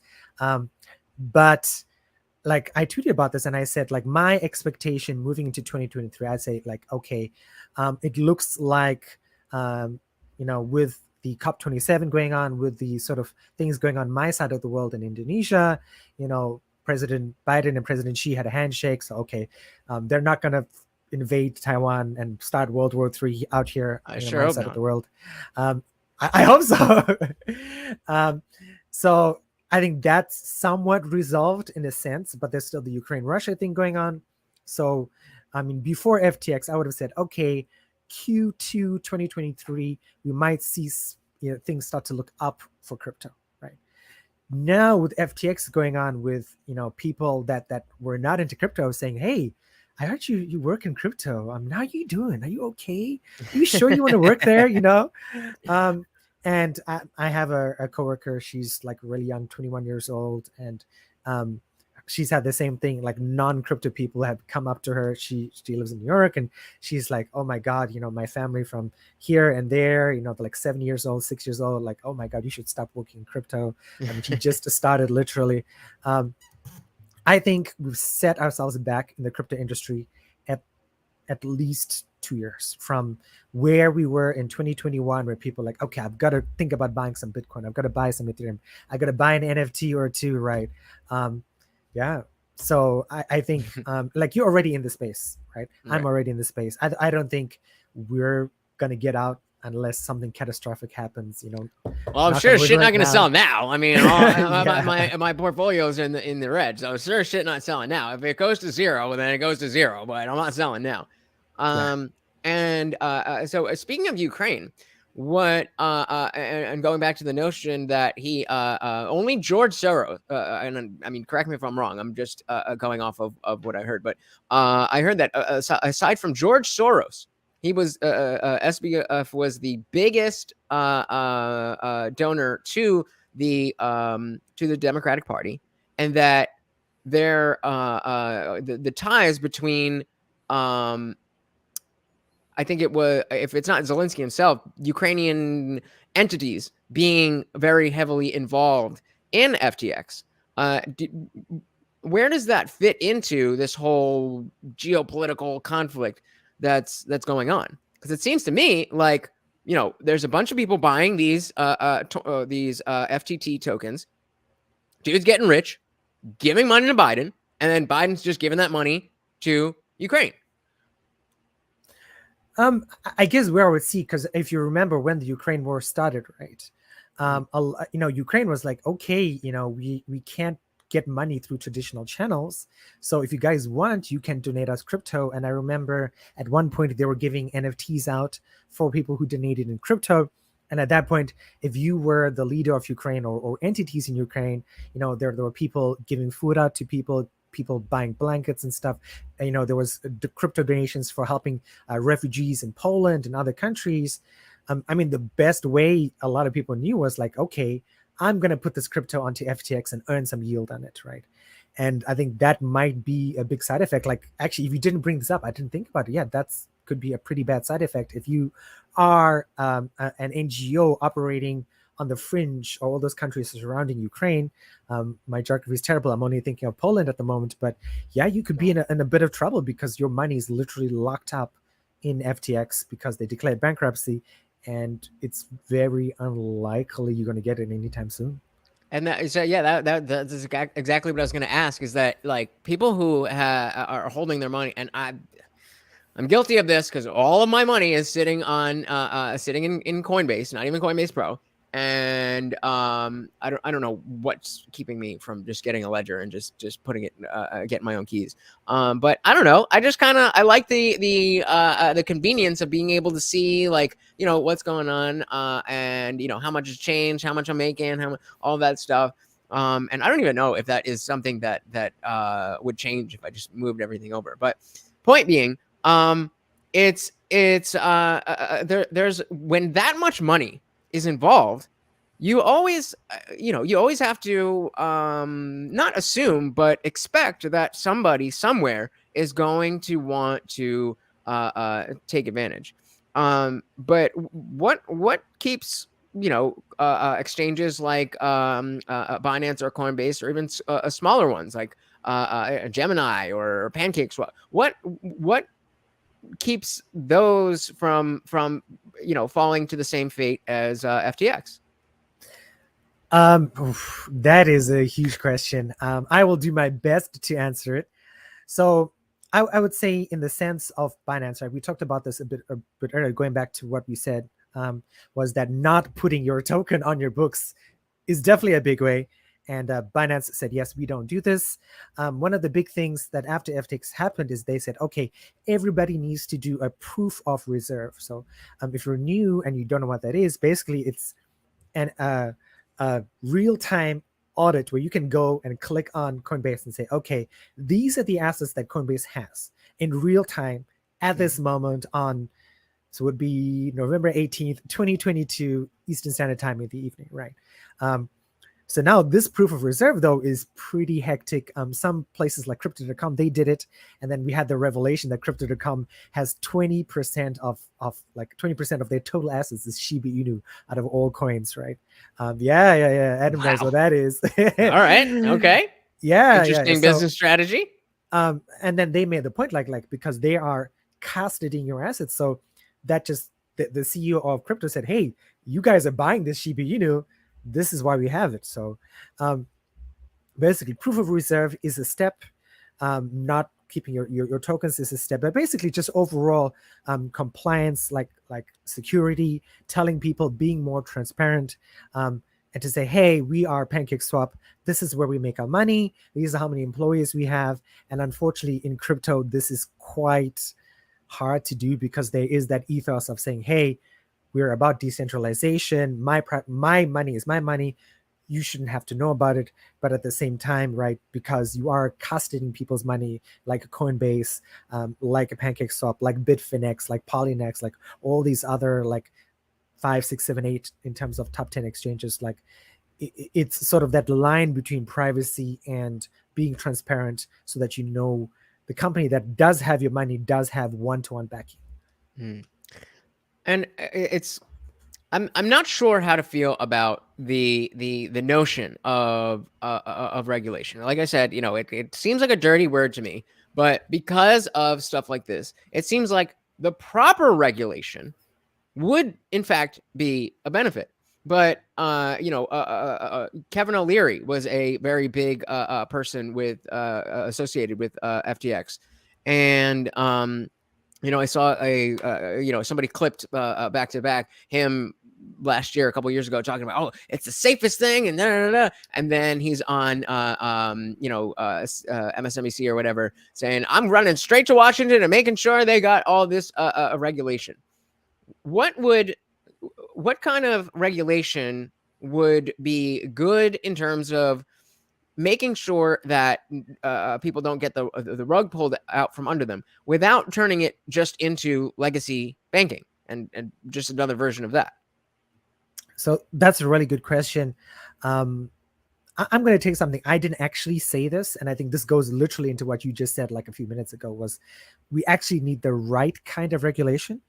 And I did an interview with the CEO of Boba Network, which is an L2 solution on crypto, but he said the same thing. It's like if you've been following crypto, there's a big fight between the SEC and Gary Gensler, right?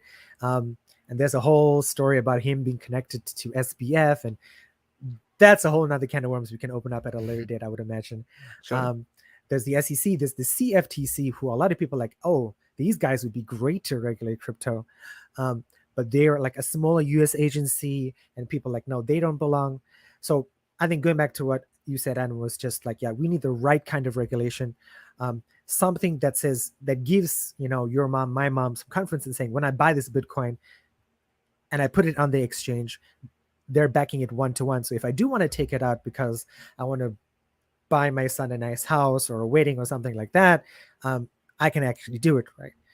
But at the same time, it's regulation that doesn't inhibit the innovation that's happening. And I'm going to remind your viewers and listeners, like there's still a lot of innovation happening. Despite FTX, despite everything that's happening, people are building like these really cool technologies in crypto that's going to be really awesome, that's going to come out next year. And we need regulation that doesn't stop these people from, right. Especially because the US, like people make the point, the US has been at the forefront of so many good technologies, like in the last 100 years or so. And I hope, right? I'm not American. Yeah. I'm not American. I love America because I lived there for 6 years.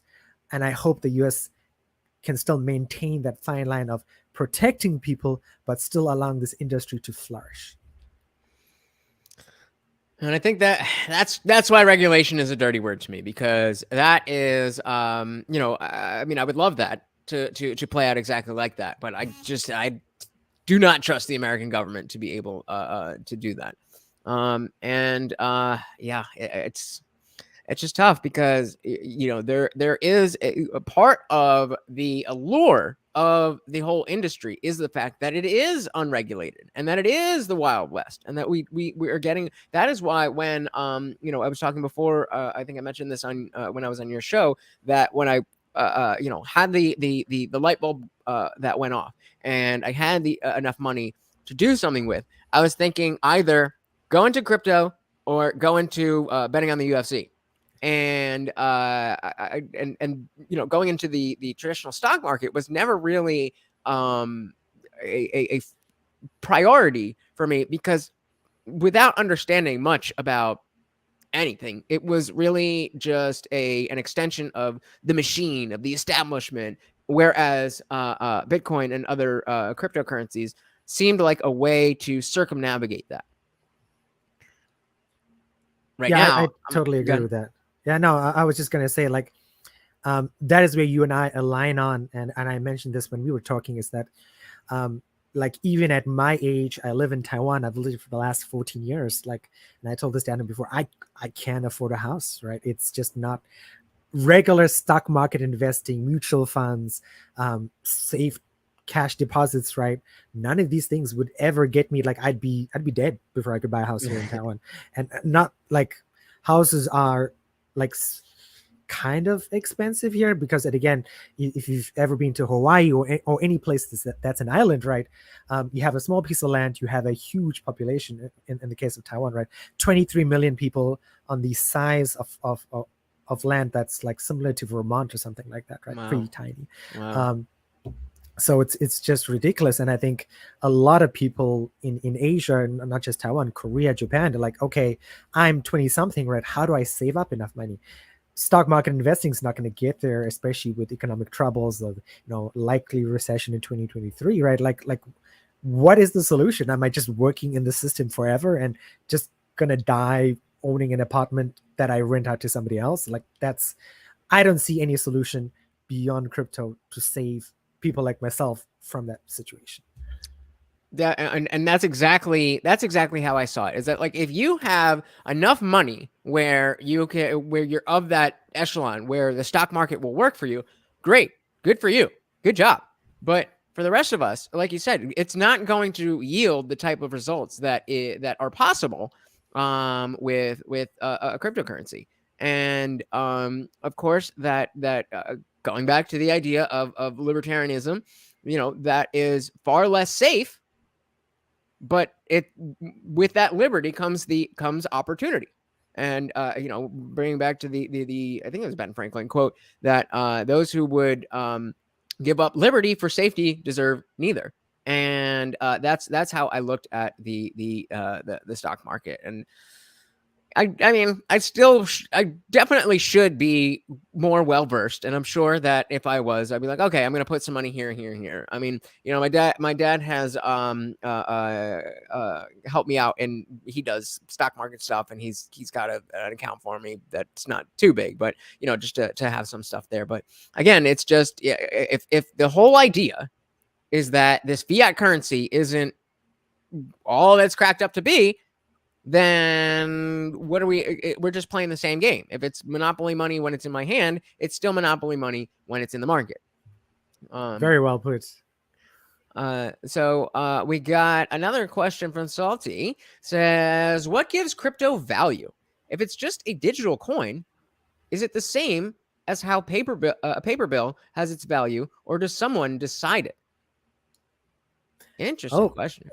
Yeah, I mean, you can answer that if you want, Adam. I'll go for it. So if we're talking about stable coins, right? So like USDC or USDT, these organizations like Tether for USDT, like Circle for USDC, they're supposed to real have... quick. Oh, sorry. Yes. Real quick, just to so the depending on what exchange you're using, USDC or USDT, these are coins that track exactly with the US dollar. So as the dollar, it's always worth $1. And so when inflation is going on, and we're talking about that $100 that would buy you, a whole meal in the 1950s, that now, you've got to go, you can't even afford the dollar menu. Regardless of all that, these stable coins, as they're called, are the digital version of that.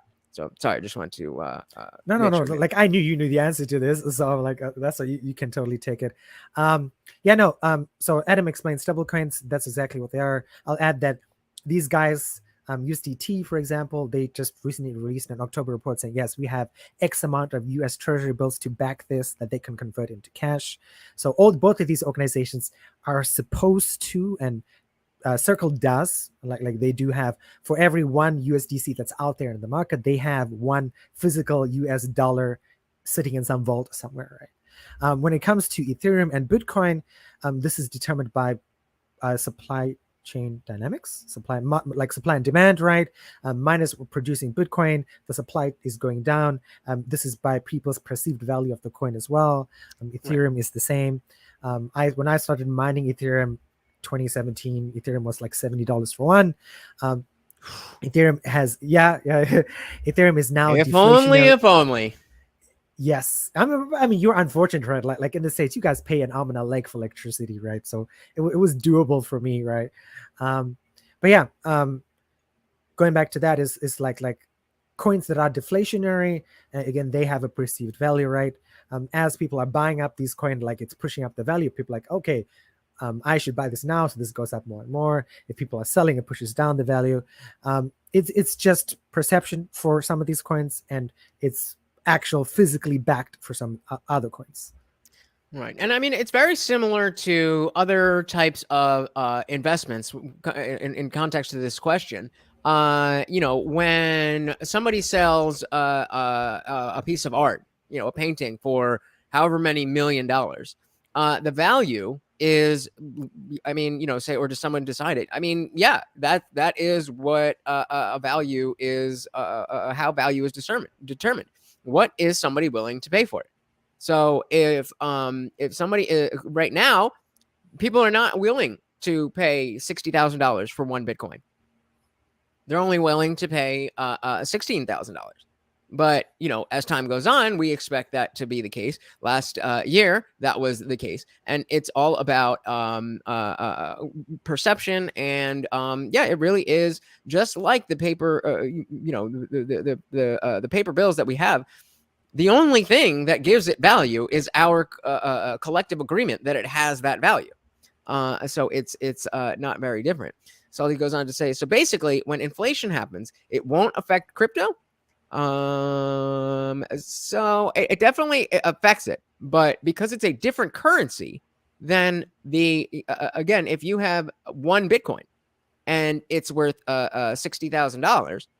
And then inflation goes through the roof, then the value of $60,000 is going to go down, but the value of that Bitcoin is still that Bitcoin. Did I get that right? You totally got it right. It's like that's the word that crypto people throw around is immutability, right? It's 1-to-1 always, and that's literally what Adam just described. Inflation doesn't directly affect crypto, but it does, and like anyone in the world has seen it, right? It's like as the stock markets have gone and as the firings in different tech companies have gone, as inflation numbers have been released in the States, and the States affects everywhere, including me being 10,000 miles away in Taiwan. When you guys have high inflation numbers, the stock market goes down and people start selling off crypto because crypto is being connected, and people are like, okay, I'm scared. I'm going to sell this crypto. And it's kind of related to bad inflation. Yeah. Always remember, you haven't lost anything until you sell. Yes. And, just bringing it back to that same example of, having the $1 that you can buy your lunch versus the dollar menu. You can think of that lunch or that food as crypto. In 1950, $1 would buy you a whole bunch of crypto. Now, $1 will not buy you as much crypto. That it's a hedge against that, because if we're kind of stretching the analogy now, but let's say you in 1950 you buy that whole meal, and for whatever reason it's able to last until 2022. Well, yes, inflation affects the value of that meal in the sense that it costs more dollars to get that meal. But at the end of the day, you have however many dollars it cost, you have that meal. And so instead of thinking about how many dollars we're dealing with, it's more about the assets. What do these dollars actually get me? What are these dollars actually worth when I use them? And we've gotten so used to thinking of money as just a number that, I have this many dollars and that's more than this many dollars, so that's it. And in most contexts, that is, as much as you really need to understand. But when you're dealing with different currencies, then there's a way to play the game, so to speak, so that you can maximize the value of your labor. Really, your labor is what you do for money, and whether it's in US dollars or USDC or USD, whatever it is, you're going to get that much. And then what you do with that, if you invest it into some classic car that's going to continue rising in value, if you're going to invest it into a yacht that's going to not be as value, it's about the asset. And so if you think of it as a thing that you're buying to keep your money in it, so that when you put that $1 in it, it stays worth that. So again, using that same analogy, let's say that lunch that we were talking about is the Bitcoin. Then in 1950, when you bought that, when you only spend $1 and you got that whole meal, again, now that $1 doesn't even get you anything off the dollar menu. But because you've held on to that meal, now you have a whole meal that you only spent $1 on, even though that would cost you a lot more these days. That's totally true. Good. All right. I'm looking for you to make sure I'm not just talking out of my ass here. The other one thing I wanted to switch gears a little bit. Can you talk a little bit about the Alameda research aspect of this? I know it's a different company that Sam was working with, but I don't really understand how that fits into the whole story. So Alameda Research is a company. If my timeline is correct, that Sam started after opening FTX, and it was basically a trading company. So it's basically in the sense of they were doing like highly leveraged trades, this sort of risky stuff, and they are one of the reasons that FTX got into a lot of trouble because they were giving loans. Like basically, FTX sent customer funds to Alameda Research to do these highly leveraged trades, and that's one of the reasons. Like FTX has $90 billion in liabilities, something along that line. So meaning they're taking the money from consumers to buy they buy the token with, and using that money to do highly leveraged trades, meaning they'll put in $1, but if they do well, that $1 can turn into 100. But if they don't do well, then now they owe 100. Exactly. That $1 trade. So that's where Alameda Research got Sam into trouble. That's the whole thing, with the lady Caroline, that she was running Alameda Research for him.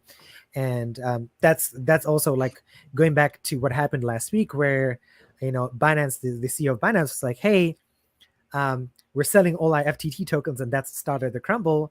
And then Caroline, Sam's ex-girlfriend or current girlfriend, or who knows, whatever was happening at the time, said, hey, okay. I heard there's a lot in that area going on. Like sex call. I don't know about any of that stuff, but somewhere involved in that.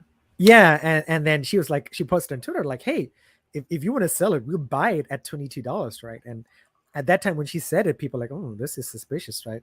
If she was gonna buy, because Binance got their FTT investment because they were one of the early investors in FTX, and they were gonna dump the token to drive the price down. I mean, where was FTX gonna get the money? And then so people started digging deeper, and that's where people dug and dug and dug and dug, and then they reached the center of the earth and they got burned alive, because that's how the whole dominant tower started to crumble. Right. It's scary stuff. So I mean, where do you fall on? Well, actually, what do you think is something that is relevant to this story that most people are missing? Because the fact that most people don't really know much about a cryptocurrency, the news reports have to kind of stay surface level in order for people to understand. So now that we've, my viewers and I have taken a little bit of time to make sure we understand the basics of the technology, and we've been talking about the exchanges and all of that, and we have a little bit better of understanding. What do you think is something that either they're purposely leaving out for a political reason or anything else, or just something that is a little bit more in the weeds, a little bit deeper, that is just not worth it to put in a mainstream article or report on this?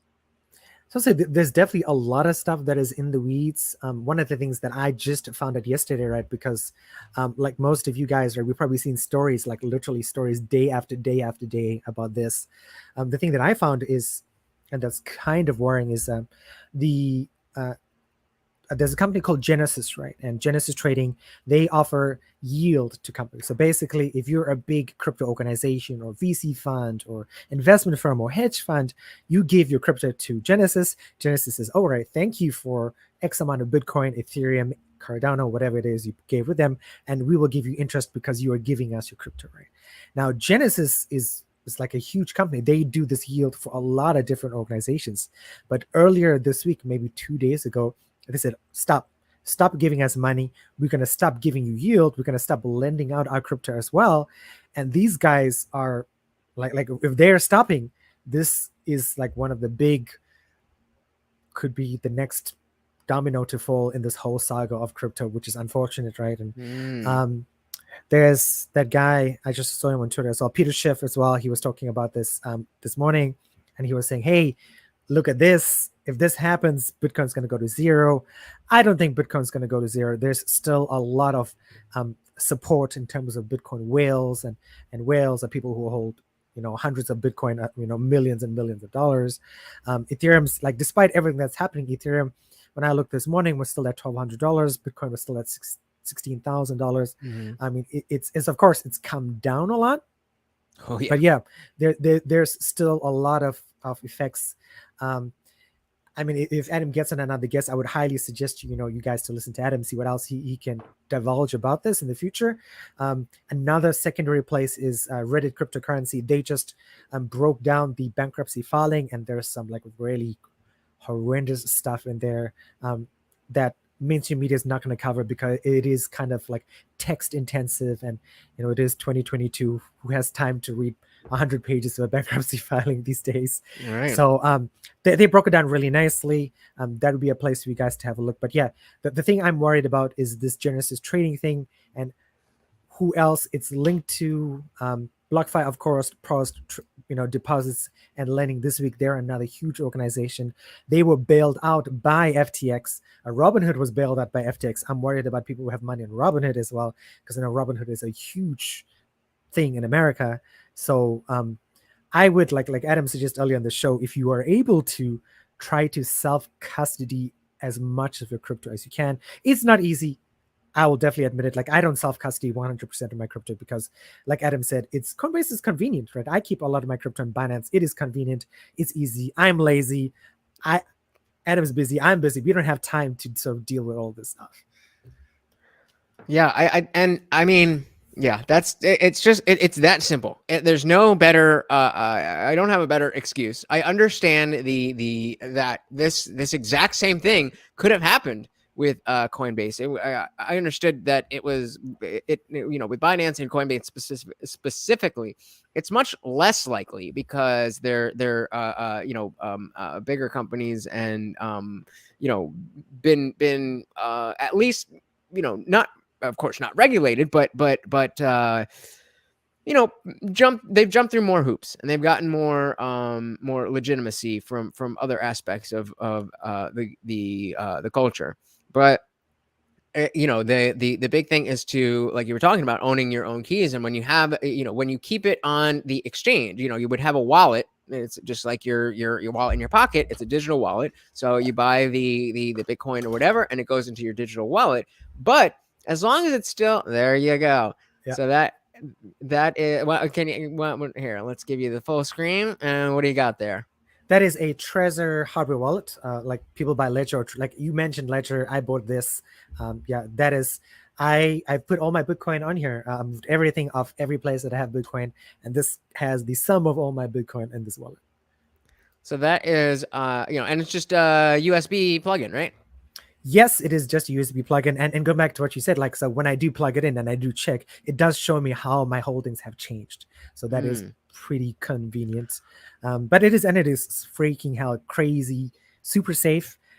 So much so that I hate using it because it is kind of complicated to get inside and log in and access my data and transfer crypto into it, I guess, which is what makes it so safe. But it is like, I would not suggest that to our parents or cousins or relatives or stuff like that. It's just not, we haven't got to a stage in crypto where using this kind of safety device is actually usable for normal people.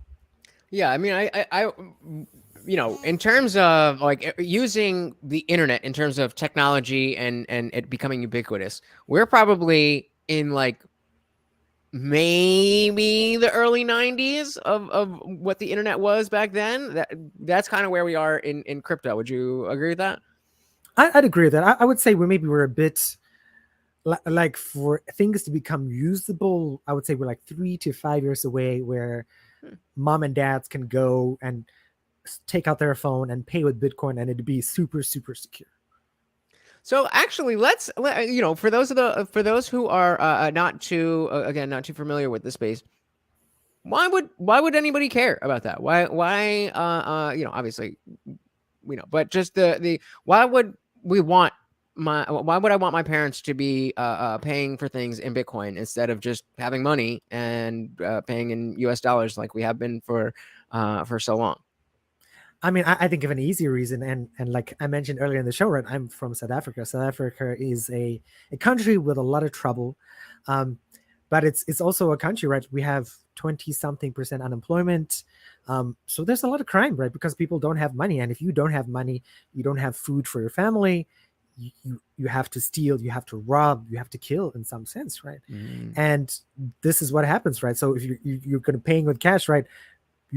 People run up, grab your wallet, right? If you're using your phone, right? Somebody steals your phone, right? Number one, they have to get through your PIN code or your lock or your fingerprint in most modern phones, right? By the time they steal your phone, you can borrow your friend's phones who are next to you, or go back to your house and call up your company and say, hey, wipe my phone, delete everything on it. Your money is safe. That I think is like a big reason for countries that do have a fair bit of crime, or even a little bit of crime, right? It's just paper money is dangerous, right? Paper money is it's just, yeah, it's dangerous. It's not safe. It can get destroyed, right? Whereas if you have a fire in your house and all your possessions are burnt, your money is still on your Bitcoin wallet or your other wallet or whatever wallet you're using online somewhere that you can just input your keyword phrase and restore your wallet on your iPad or your iPhone or whatever device you have. So I'm actually a little bit ignorant on this part of it, and that is as long as the physical Trezor ledger, whatever it is intact. It's self-contained. So if that and that's where you hear stories about people who have lost their old hard drives from when they bought Bitcoin way back in the day when it was not worth anything, and they didn't think about keeping track of where it was, or they lost their keyword phrases to get into their wallet. Hey, we got JR in the building.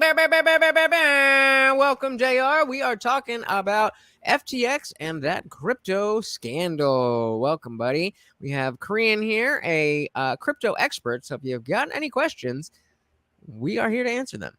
Hey, JR. What's good, JR?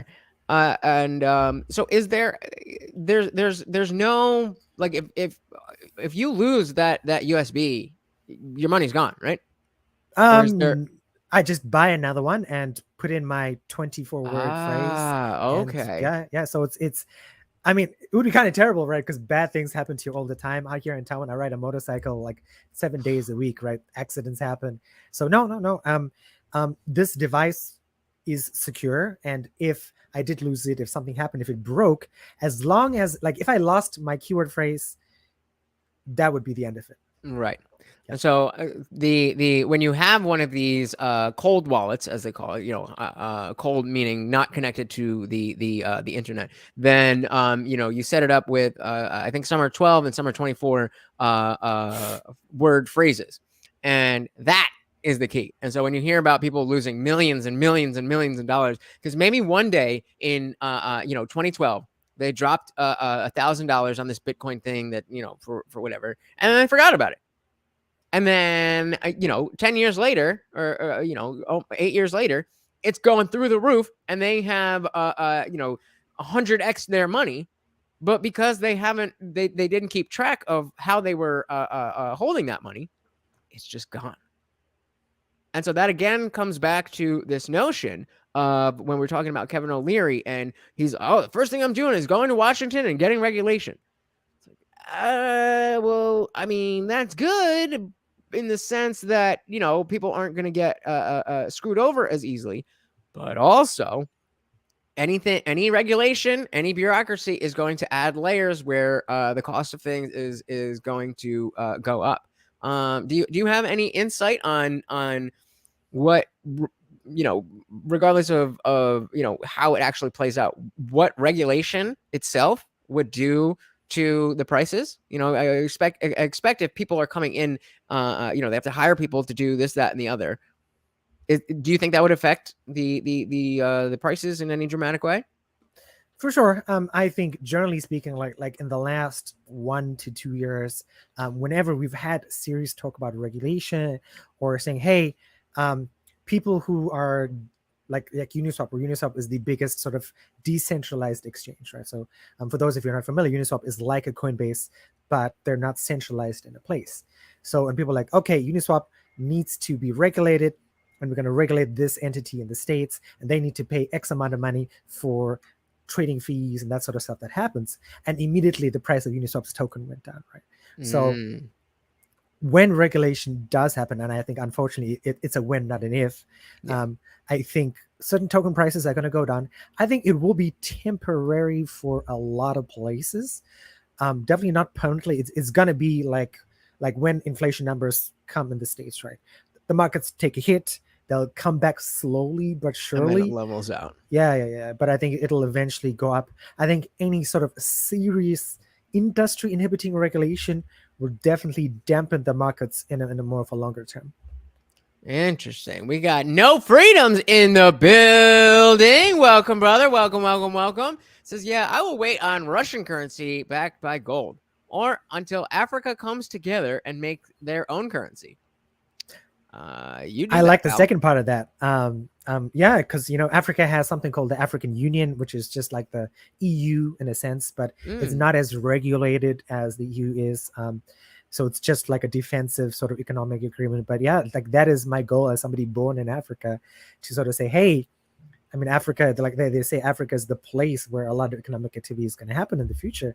Like if they had like an African dollar or whatever, pound or whatever, yeah, that could be the next big thing in the world. And I'd like that. I think that would change the fate of a lot of people from, all the way in North Africa, Algeria, to where I live, all the way in South Africa. So yeah, that would be fantastic. Very cool.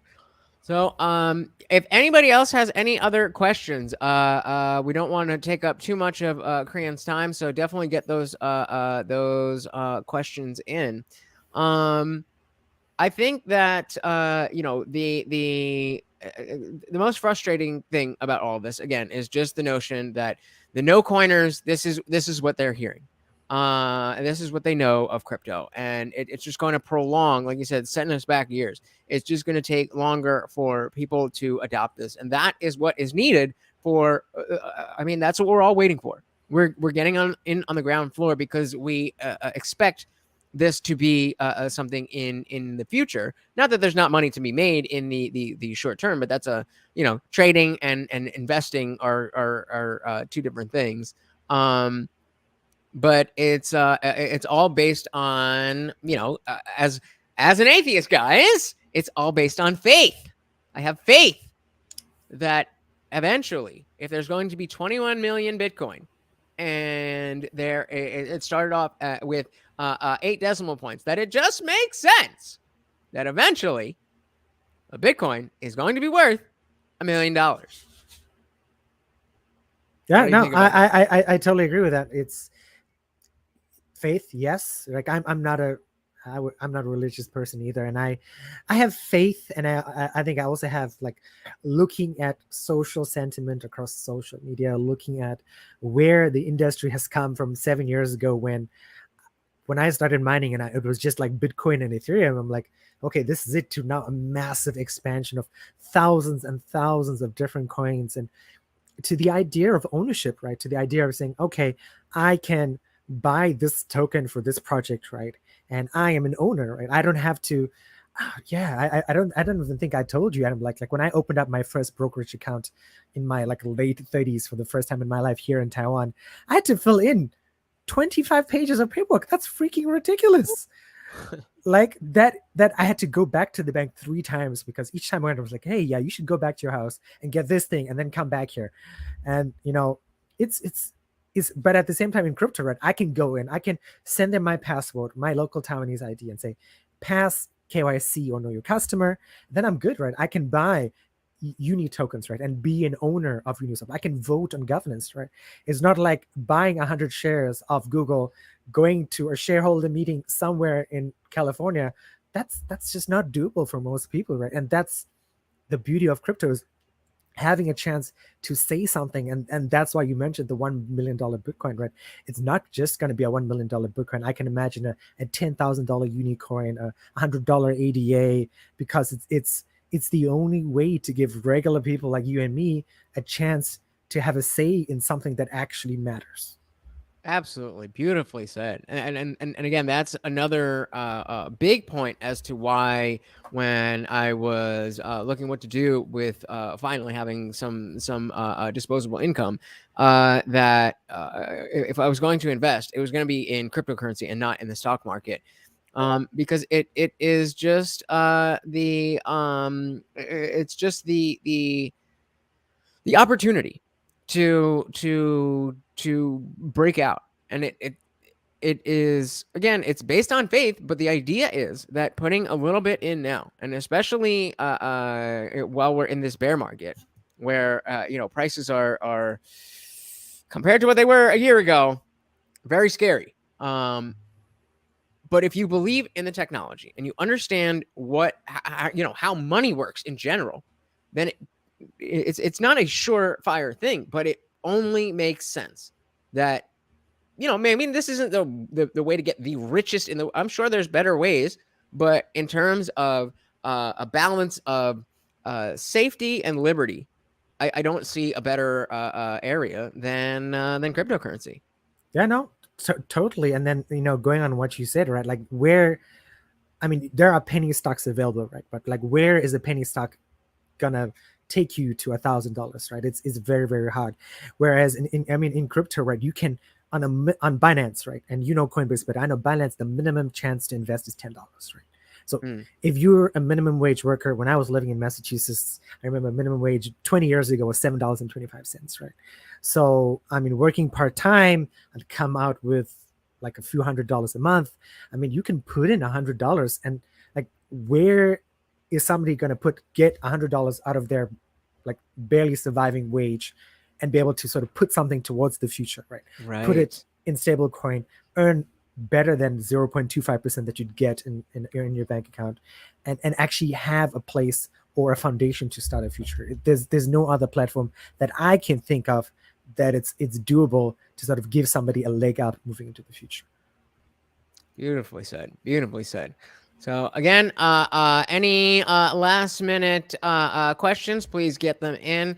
I really want to thank you for coming on and explaining this stuff to us, because even as having an understanding of the general the general happening of what's going on, it's very difficult to kind of parse through what does this mean? What does this really mean for me and my money?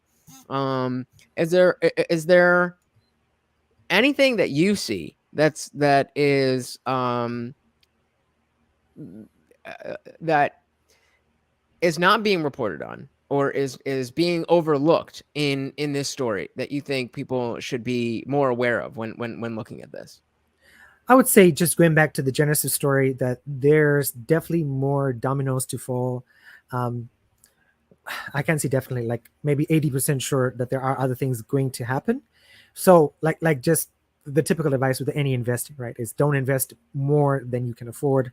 So if you say, hey, I have $200 to invest this month, just do it. Don't do anything more. You might see rock bottom prices for Bitcoin. You're like, okay, I'm going to do $1,000, but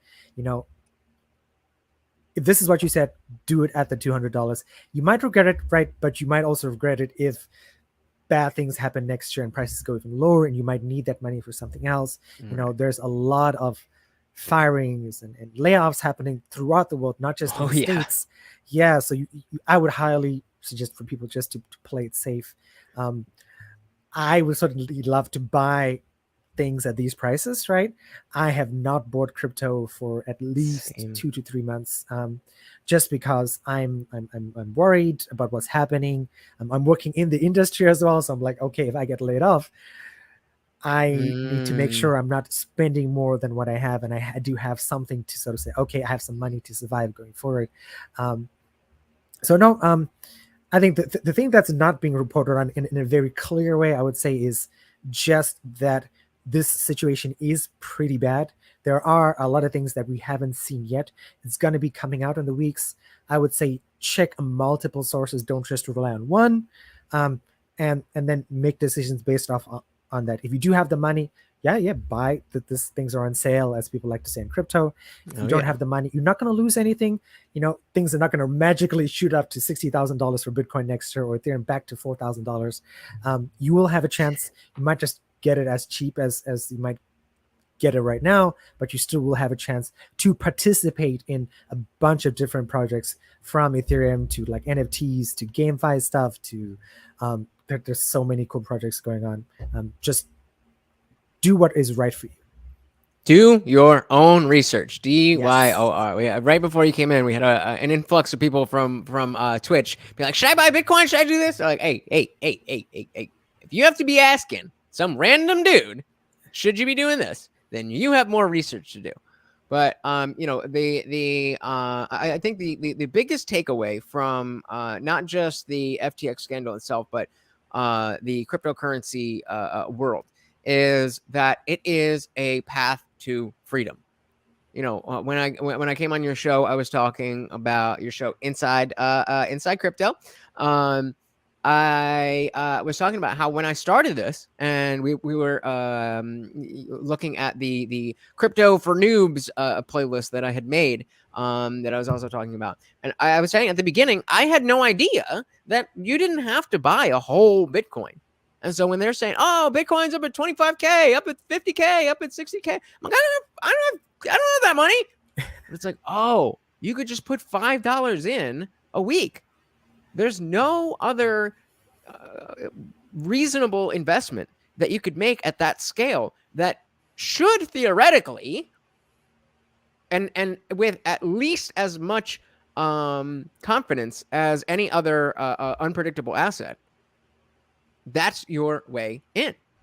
Again, the rich people can invest in art. They can hide their money in this place and that place, and they could all these different things to jump around and make sure that they're getting the most out of their money.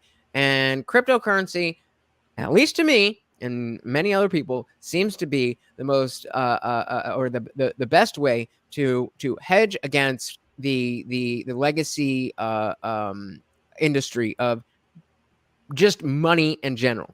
Now, it doesn't mean that you're automatically going to get rich. That doesn't mean that it's a sure thing. But in my opinion, it's your best bet.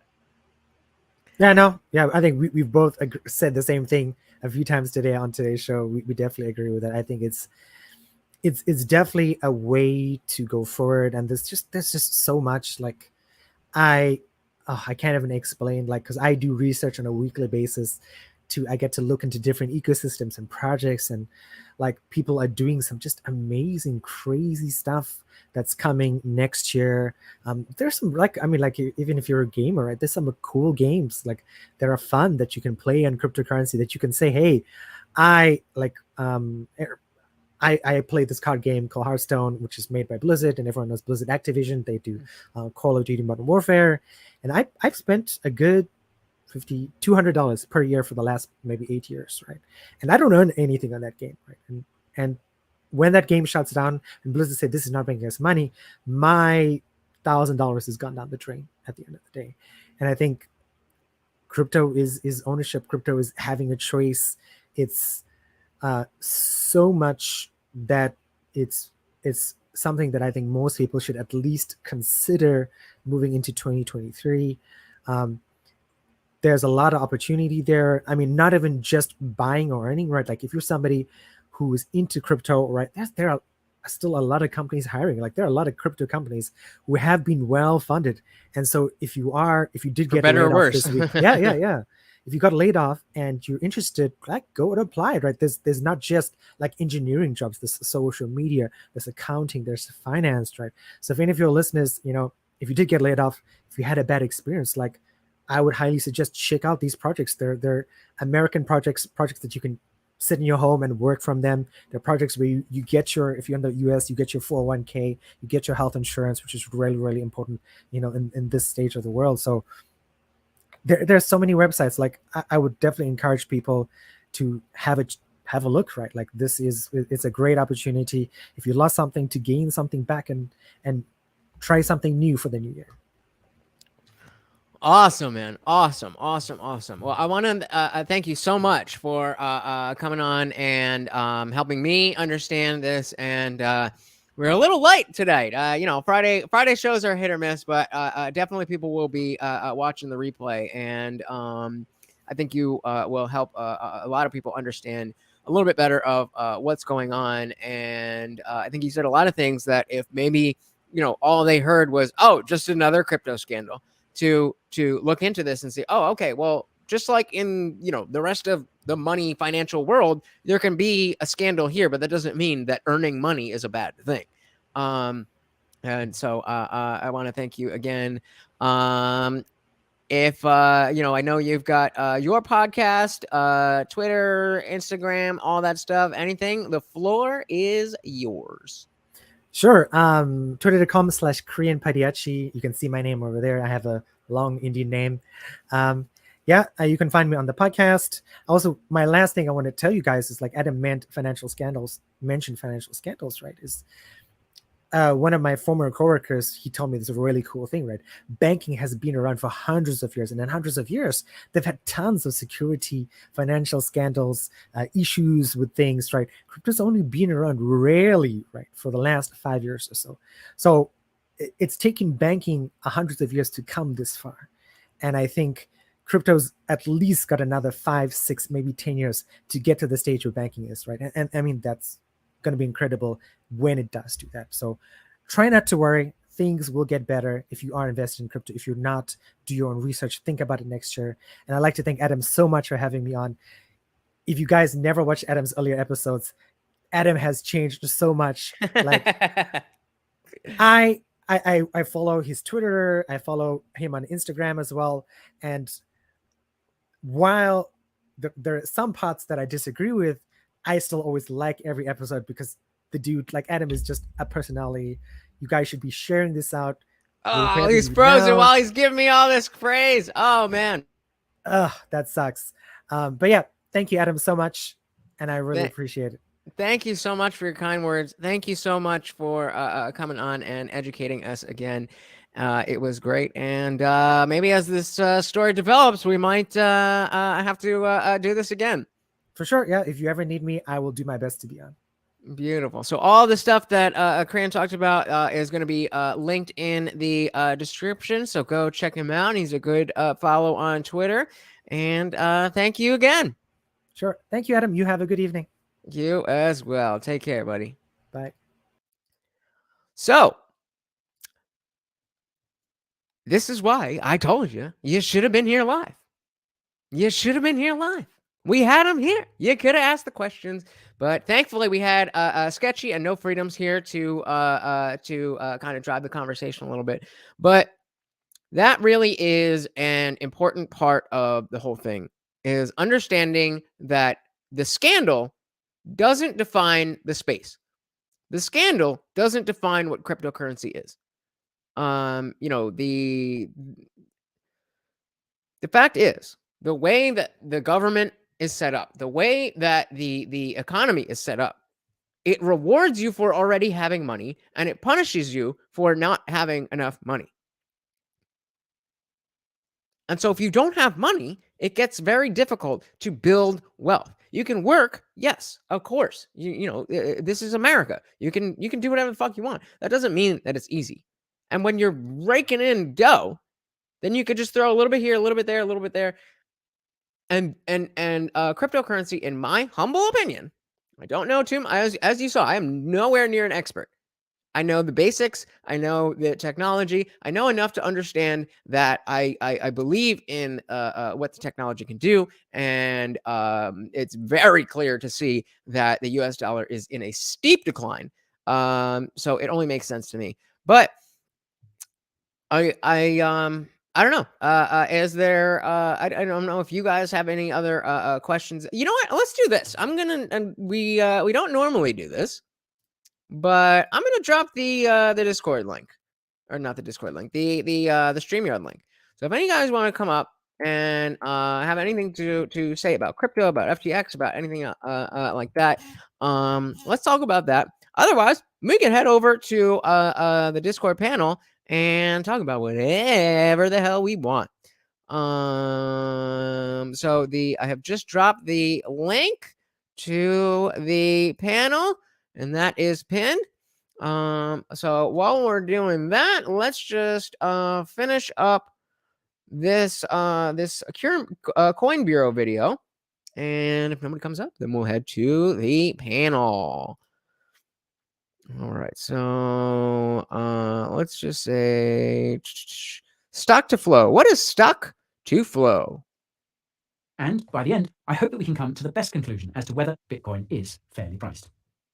Let's start with perhaps one of the most well-known and lauded valuation models currently out there.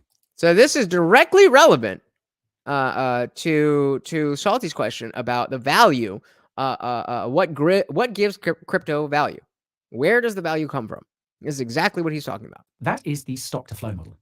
This was developed by a pseudonymous analyst who goes by the name Plan B on Twitter. The reason that this valuation model has been so popular is because of its sheer accuracy. We're currently sitting at levels that have been predicted by the S2F ratio. While there are periods of diversion away, STF obviously meaning stock to flow, from the predicted price, like a celestial magnet, it tends to bring the price back in line. So how does this model work? Well, it's essentially a measure of the supply of a particular resource relative to the rate of supply growth. It's a ratio of the outstanding stock to the flow of that resource. This model has previously been used to value other scarce resources such as precious metals, gold, silver, etc. Using the example of gold, current estimates of its supply are about 197,000 tons, and every year you have about 2,500 to 3,500 being mined. So if we were to take the ratio of the two, that leaves us with... So actually, that's a good point to stop on. The notion of mining Bitcoin or any other coin.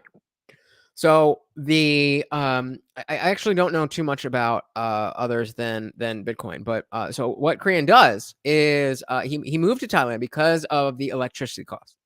It's very it takes a lot of electricity to do what is called mining Bitcoin. And without getting too into the weeds, it basically is a computer process. Basically, you can think of it as like a math problem. It's not a math problem, but think of it that way. The computer is given a math problem, and by solving that problem, the computer gets rewarded a certain amount, maybe whatever 0.000 whatever Bitcoin. And so if you have an operation of a bunch of computers just running 24/7, mining these, solving these problems, and earning Bitcoin, then you don't actually have to spend the money to buy it as you would on an exchange. You just get that as the reward. And so the value that you put into it, you just have to pay for the electricity and the equipment. So it's especially if you're in Taiwan, where electricity prices are a lot cheaper, then you're getting a much better bang for your buck by using the electricity to mine the Bitcoin. You end up with the Bitcoin, and you only pay for the one-time payment of the equipment, of course, with if anything goes wrong, you gotta fix it and shit. But you buy the equipment, and then you just pay for the electricity instead of having to buy it at the price that is listed on the exchanges. With an S2F value of 65. It takes 65 years of gold production for us to get to the current stock of gold. This is what gives gold that scarcity component. When it comes to Bitcoin, the currently outstanding supply stock is about 18.6 million BTC.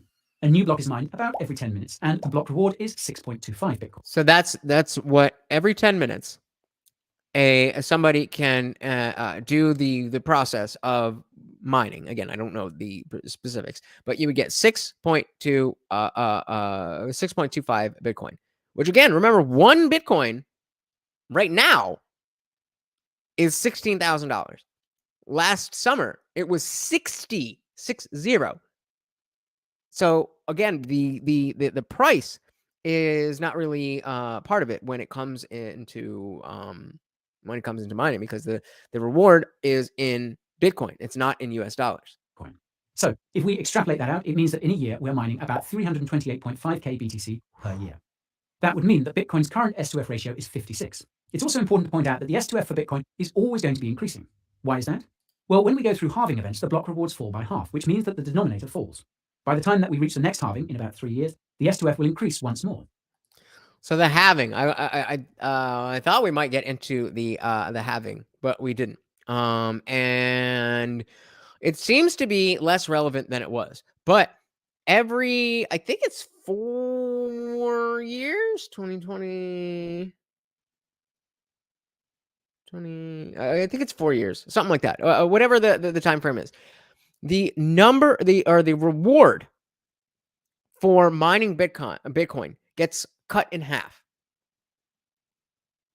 So people are still doing it, and so if you only get, if you were getting six Bitcoin for mining for a day, whatever, then now by having the production, and you only get 3 Bitcoin per day, again, that causes the price of the asset to go up because there's less of it. It becomes more valuable. After that halving, the S2F is likely to be above gold, as gold supply has always been on the increase. Let's not forget that jewelry demand.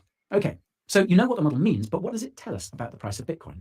Well, Plan B has developed a linear regression model that maps the market value of Bitcoin with its stock-to-flow ratio. He found a really strong statistical relationship here and has extrapolated it out into the future. Using the model, here you have what the theoretical price of Bitcoin should be based on the S2F. And here we have the actual price of Bitcoin overlaid on top of it. As you can see, it's been tracking it pretty damn well. In fact, if the S2F ratio is to be believed, we could be seeing a Bitcoin price of 100k by as early as May. Bonkers. That didn't happen. So what we're seeing here is from last year. When was this specifically? Yeah, so last year, this was the black line was the trend line, what we expected to see.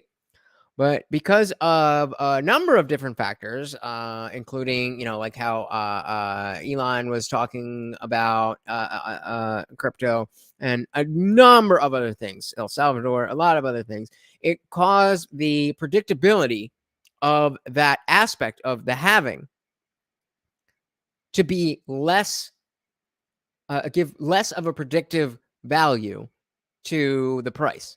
And so we didn't quite reach where we wanted to reach. It kind of basically went to here and then went down to here. But again, a long-term investment, it can go up and down a lot. And you can see even in the past, from up here, it went way down to here, which is crazy. But if you look at this peak here and you go into the future, this is way lower. This was a peak. And so again, same thing. This went way down and then it went all the way and peaked here and then it started going down again. But if you look at this peak compared to where it was at the time of this video, then it's much lower. So the trend is that it's not directly going up in a straight line, but it's doing well. Now, having said all of this, there are times in the past where the price has actually deflected from that which has been predicted by the model. This is what is termed the S2F deflection. You can look at that chart over here on Glassnode. As you can see, there have been times in the past where it has deflected quite far away from the model price, usually to the upside. However, as time has progressed, we see that the deflection has become way less pronounced. The model has become that much more accurate. In fact, at the time of this video, the deflection ratio was close to 1, which means it's almost bang on the sats. So, bang on the sats, at least Bitcoin is fairly valued. I should, of course, point out that this is based on modeling past prices, and as we know, past performance cannot be a predictor of future returns. So again, Salty, this is directly relevant to your question about the value. So why Bitcoin has value, the scarcity. So we see the price of gold is the yellow dots, and the green is the Bitcoin. Let me get rid of this for a second.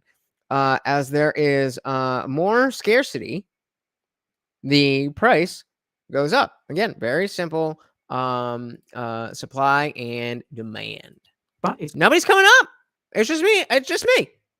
Come and chat with me. What are we doing? Got a good track record so far.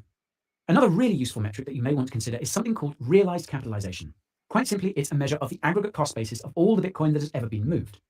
It's calculated by taking the price of each Bitcoin at its last on-chain movement. Those coins that last moved back in 2012 will have much less of an impact on the market cap than those that moved yesterday. The goal of this metric is to try and de-emphasize the impact that these older coins will have on the market cap. This is because a reasonable proportion of the coins that last moved back in 2012 are lost coins.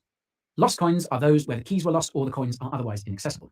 So this is what we're talking about that if you lose that phrase, that key, the 24-word key phrase that is your key to getting into your wallet, if you lose that, just like a broken key, you're shit out of luck.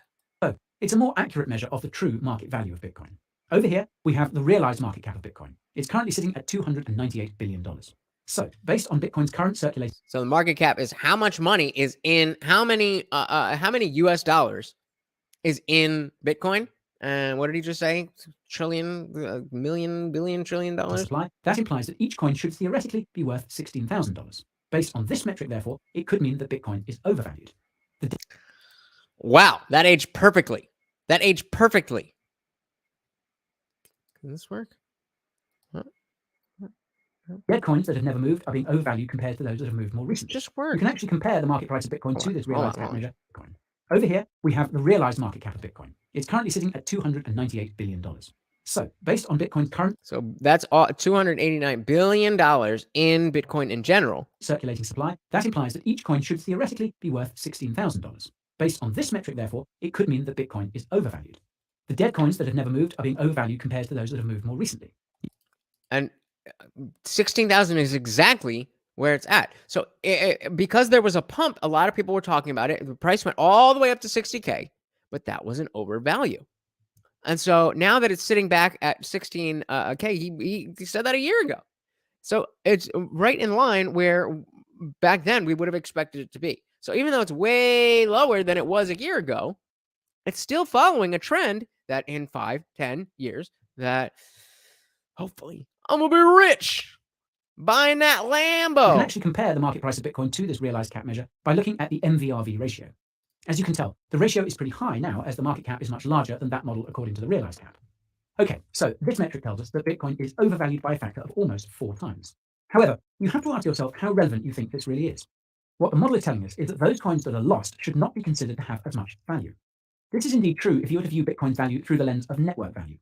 Coins that cannot be moved cannot be spent and hence add no additional value. However, I would counter that those coins that are lost reduce the stock of Bitcoin on the market. They are coins that can't ever be sold and hence make Bitcoin a scarcer asset than we think. So if you lose that keyword phrase, those Bitcoin are gone. They're not gone, but you can't get to them, so you can't sell them. So effectively, that's less Bitcoin that's on the market. And in supply and demand, the less supply, the higher the demand, the higher the price. So that's an important point to consider. When it comes to valuing stocks on Wall Street, many financial analysts use what is termed comparable analysis. Basically, they try to value specific companies based on financial ratios that other companies have in the market. For example, we're talking ratios like price to sales, price to book, etc. These are the fundamental valuation factors that get Buffett hot under the collar. Now, when it comes to Bitcoin, it's pretty hard to find digital asset comparables. However, what you can do is try and analyze it based on how other store of value assets are priced. And again, you can see here why they say a bear market is going down and a bull market is going up. I want to draw your attention to this investor note that was written up by Paul Tudor Jones back in May. All right, so here's what we're going to do, because I don't really feel like sitting here and watching the rest of this video. So if you would like to watch the rest of this video, meet me in Discord. The link is in the description. As soon as this show is over, that's, as always, where we will be. And I'll keep this video up. If you guys want to watch it, we can watch it. But I'm not hearing anything from you guys, and I've already seen it. So I don't want to waste your time. I don't want to waste my time. I thank you so much for being here, which is exactly why I don't want to waste your time. I appreciate it so much. I appreciate that you guys spent the time here, even if this wasn't the most exciting episode. I think we learned a decent amount. I think this is going to be important information to take with you going forward, understanding what cryptocurrency is, being able to, even if it's just gotten to the point where it's allowed you to understand how to ask better questions. That is the goal here. That is the goal. because nobody really understands everything and nobody has a crystal ball to see what's going to happen. So the better you can understand the markets and the metrics and the this and the that, the better and more well-informed decisions you can make with your money. And this is your money. This is your livelihood. This is how you survive on this earth. And the difference between being in poverty and being a wealthy, successful person can be a simple decision of letting your money sit in a savings account and wither away as the government continues to print this fake money, or you put it into other assets. Now, it doesn't have to be crypto. It doesn't have to be anything else, but crypto is definitely one of those appreciating assets, depending on which coins you're talking about. Obviously, the FTX coin, the FTT, was not a good investment. But just like the stock market, there's companies that will do well. There's companies that won't do well. There's companies that will go through a rough time, but eventually do well. And there's companies that will, just fail. So the more you understand about the market, the more you understand about the economy itself, the more you understand about how money works, the better position you will be in to not be one of the schlubs that gets fucked over because the government specifically designed the economy this way for them and their friends and to make it, and all of us be struggling to fucking get dinner on the table. That's the way it's set up. And so if you want to fight this, if you want to push back, this is a good way to do it. So thank you guys so much for hanging out. I know this was a little bit different. Let me know in the comments afterwards, especially replay gang. I know you guys are gonna come watch this, so let me know in the comments, timestamp, so that I know what part of the show you're talking about. But what did you think of all of this? Would you want to see Crian again? Would you want to see more stuff about cryptocurrency in general? What do you think? All I want to do is make you guys happy, because you guys make me so happy just by hanging out here. It is awesome. I love it. As you know, the channel is not yet monetized. We are on the road to 1K. I think we can do it by the end of the year. We have just over a month, but I think we can do it. But not without you, not without your help. I need you to be in there, liking the videos, commenting. When you see a short, comment on that shit. You don't even just watch it through. Who cares if you're agree with it, disagree with it? Divine Rod is amazing with this. Just putting on, hey, just bump it in the algorithm. Let's get this party to be what it really is supposed to be. I know we're going to get there. It's just a matter of how long it's going to take. And the more you guys help me, the better it's going to be, the faster we're going to get there, and the more exciting shows that we can do. But thank you again so much for hanging out. As always, you guys know it helps so much to hit that like button. That is one of the biggest things that helps this stuff get in the algorithm, as well as the comments. So even if you're watching live, once it's done, comment underneath the video. That will really help. And of course, if you haven't subscribed yet, what are you doing?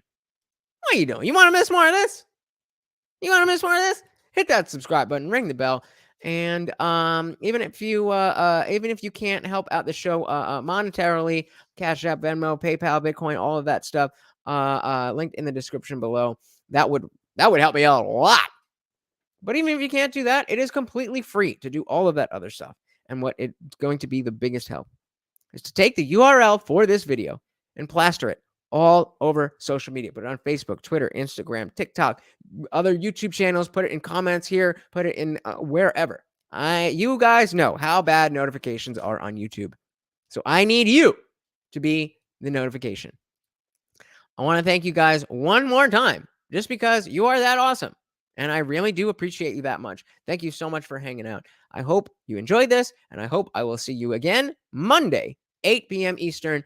Until next time, guys, I am your host, Lutch, a.k.a. The Indian Jesus, here to resurrect the second coming of common sense. I will meet you in Discord right now.